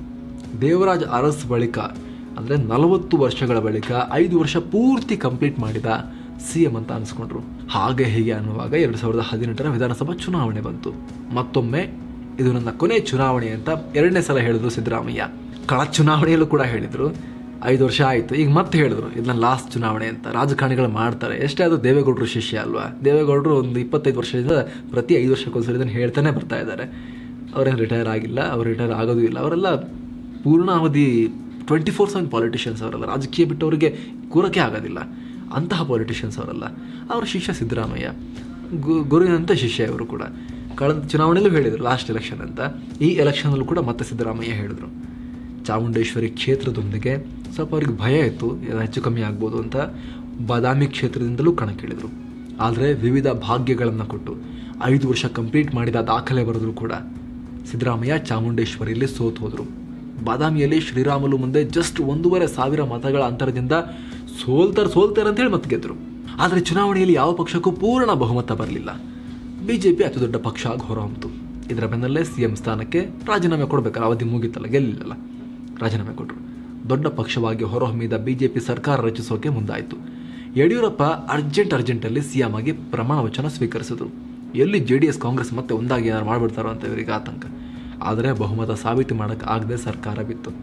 ಕಾಂಗ್ರೆಸ್ JDS ನಿರೀಕ್ಷೆಯಂತೆ ಮೈತ್ರಿ ಮಾಡಿಕೊಂಡು ಸರ್ಕಾರ ಮಾಡಿದರು. ಇದರ ಪರಿಣಾಮ ಯಾರು ಕಂಡ್ರೆ ಸಿದ್ದರಾಮಯ್ಯ ಅವರಿಗೆ ಬರ್ತಿರ್ಲಿಲ್ವೋ ಅದೇ ದೇವೇಗೌಡರು, ಅದೇ ಕುಮಾರಸ್ವಾಮಿ ಜೊತೆ ಸಿದ್ದರಾಮಯ್ಯ ಕೈ ಜೋಡಿಸಬೇಕಾಯಿತು. ಕುಮಾರಸ್ವಾಮಿ ನೇತೃತ್ವದ ದೋಸ್ತಿ ಸರ್ಕಾರದಲ್ಲಿ ಯಾವ ಖಾತೆಗಳನ್ನು ವಹಿಸ್ಕೊಳ್ಳಿಲ್ಲ. ಹೆಂಗಾಗುತ್ತದೆ ಅಲ್ವಾ. CM ಆಗಿದ್ದವರು, ಅಷ್ಟೆಲ್ಲ ಅವ್ರ ಜೊತೆ ಜಗಳ ಆಡಿದಂಥವ್ರು, ಮತ್ತು ದೇವೇಗೌಡರ ಮಗ ಮುಖ್ಯಮಂತ್ರಿ ಆಗಿರ್ಬೇಕಾದ್ರೆ ಅಲ್ಲಿ ಹೋಗಿ ಅದು ಮಂತ್ರಿ ಆಗೋದು ಅವ್ರ ಕ್ಯಾಬಿನೆಟಲ್ಲಿ. ಸಿದ್ದರಾಮಯ್ಯನವರು ಚಾನ್ಸೇ ಇಲ್ಲಲ್ಲ, ಅವರು ಆಗಲಿಲ್ಲ. 1 ವರ್ಷದಲ್ಲೇ ದೋಸ್ತಿ ಸರ್ಕಾರ ಪಲ್ಟಿ ಹೊಡಿತು ಅನ್ನೋಕ್ಕಿಂತ ಹೆಚ್ಚಾಗಿ BJP ಪಲ್ಟಿ ಹೊಡಿಸ್ತು. ಯಡಿಯೂರಪ್ಪ ನೇತೃತ್ವದಲ್ಲಿ BJP ಸರ್ಕಾರ ಬಂತು. ಆಗ ಸಿದ್ದರಾಮಯ್ಯರನ್ನ ವಿಪಕ್ಷ ನಾಯಕರನ್ನಾಗಿ ಮಾಡ್ತು ಕಾಂಗ್ರೆಸ್.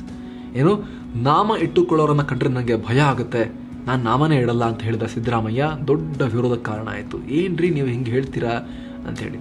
ಆಮೇಲೆ ಅದಕ್ಕೆ ಸಿದ್ದರಾಮಯ್ಯ ಸಮಜಾಯಿಷಿ ಕೊಟ್ಟರು. ನೋಡ್ರಿ, ಸಿದ್ದರಾಮಯ್ಯ ನನ್ನ ಹೆಸರಲ್ಲೂ ರಾಮ ಇದ್ದಾನ್ರಿ, ನಾನು ಹಿಂಗಿಡಲ್ಲ ಅಂತ ಹೇಳಿದ್ದು, ಹಿಂಗೆ ಸಣ್ಣಕ್ಕಿಡಲ್ಲ ಅಂತ ಹೇಳಲಿಲ್ಲ ಅಂತ ಕೂಡ ಸಿದ್ದರಾಮಯ್ಯ ಅವರು ಸಮಜಾಯಿಷಿ ಕೊಟ್ಟರು ಅಂತ ವರದಿ ಆಯಿತು.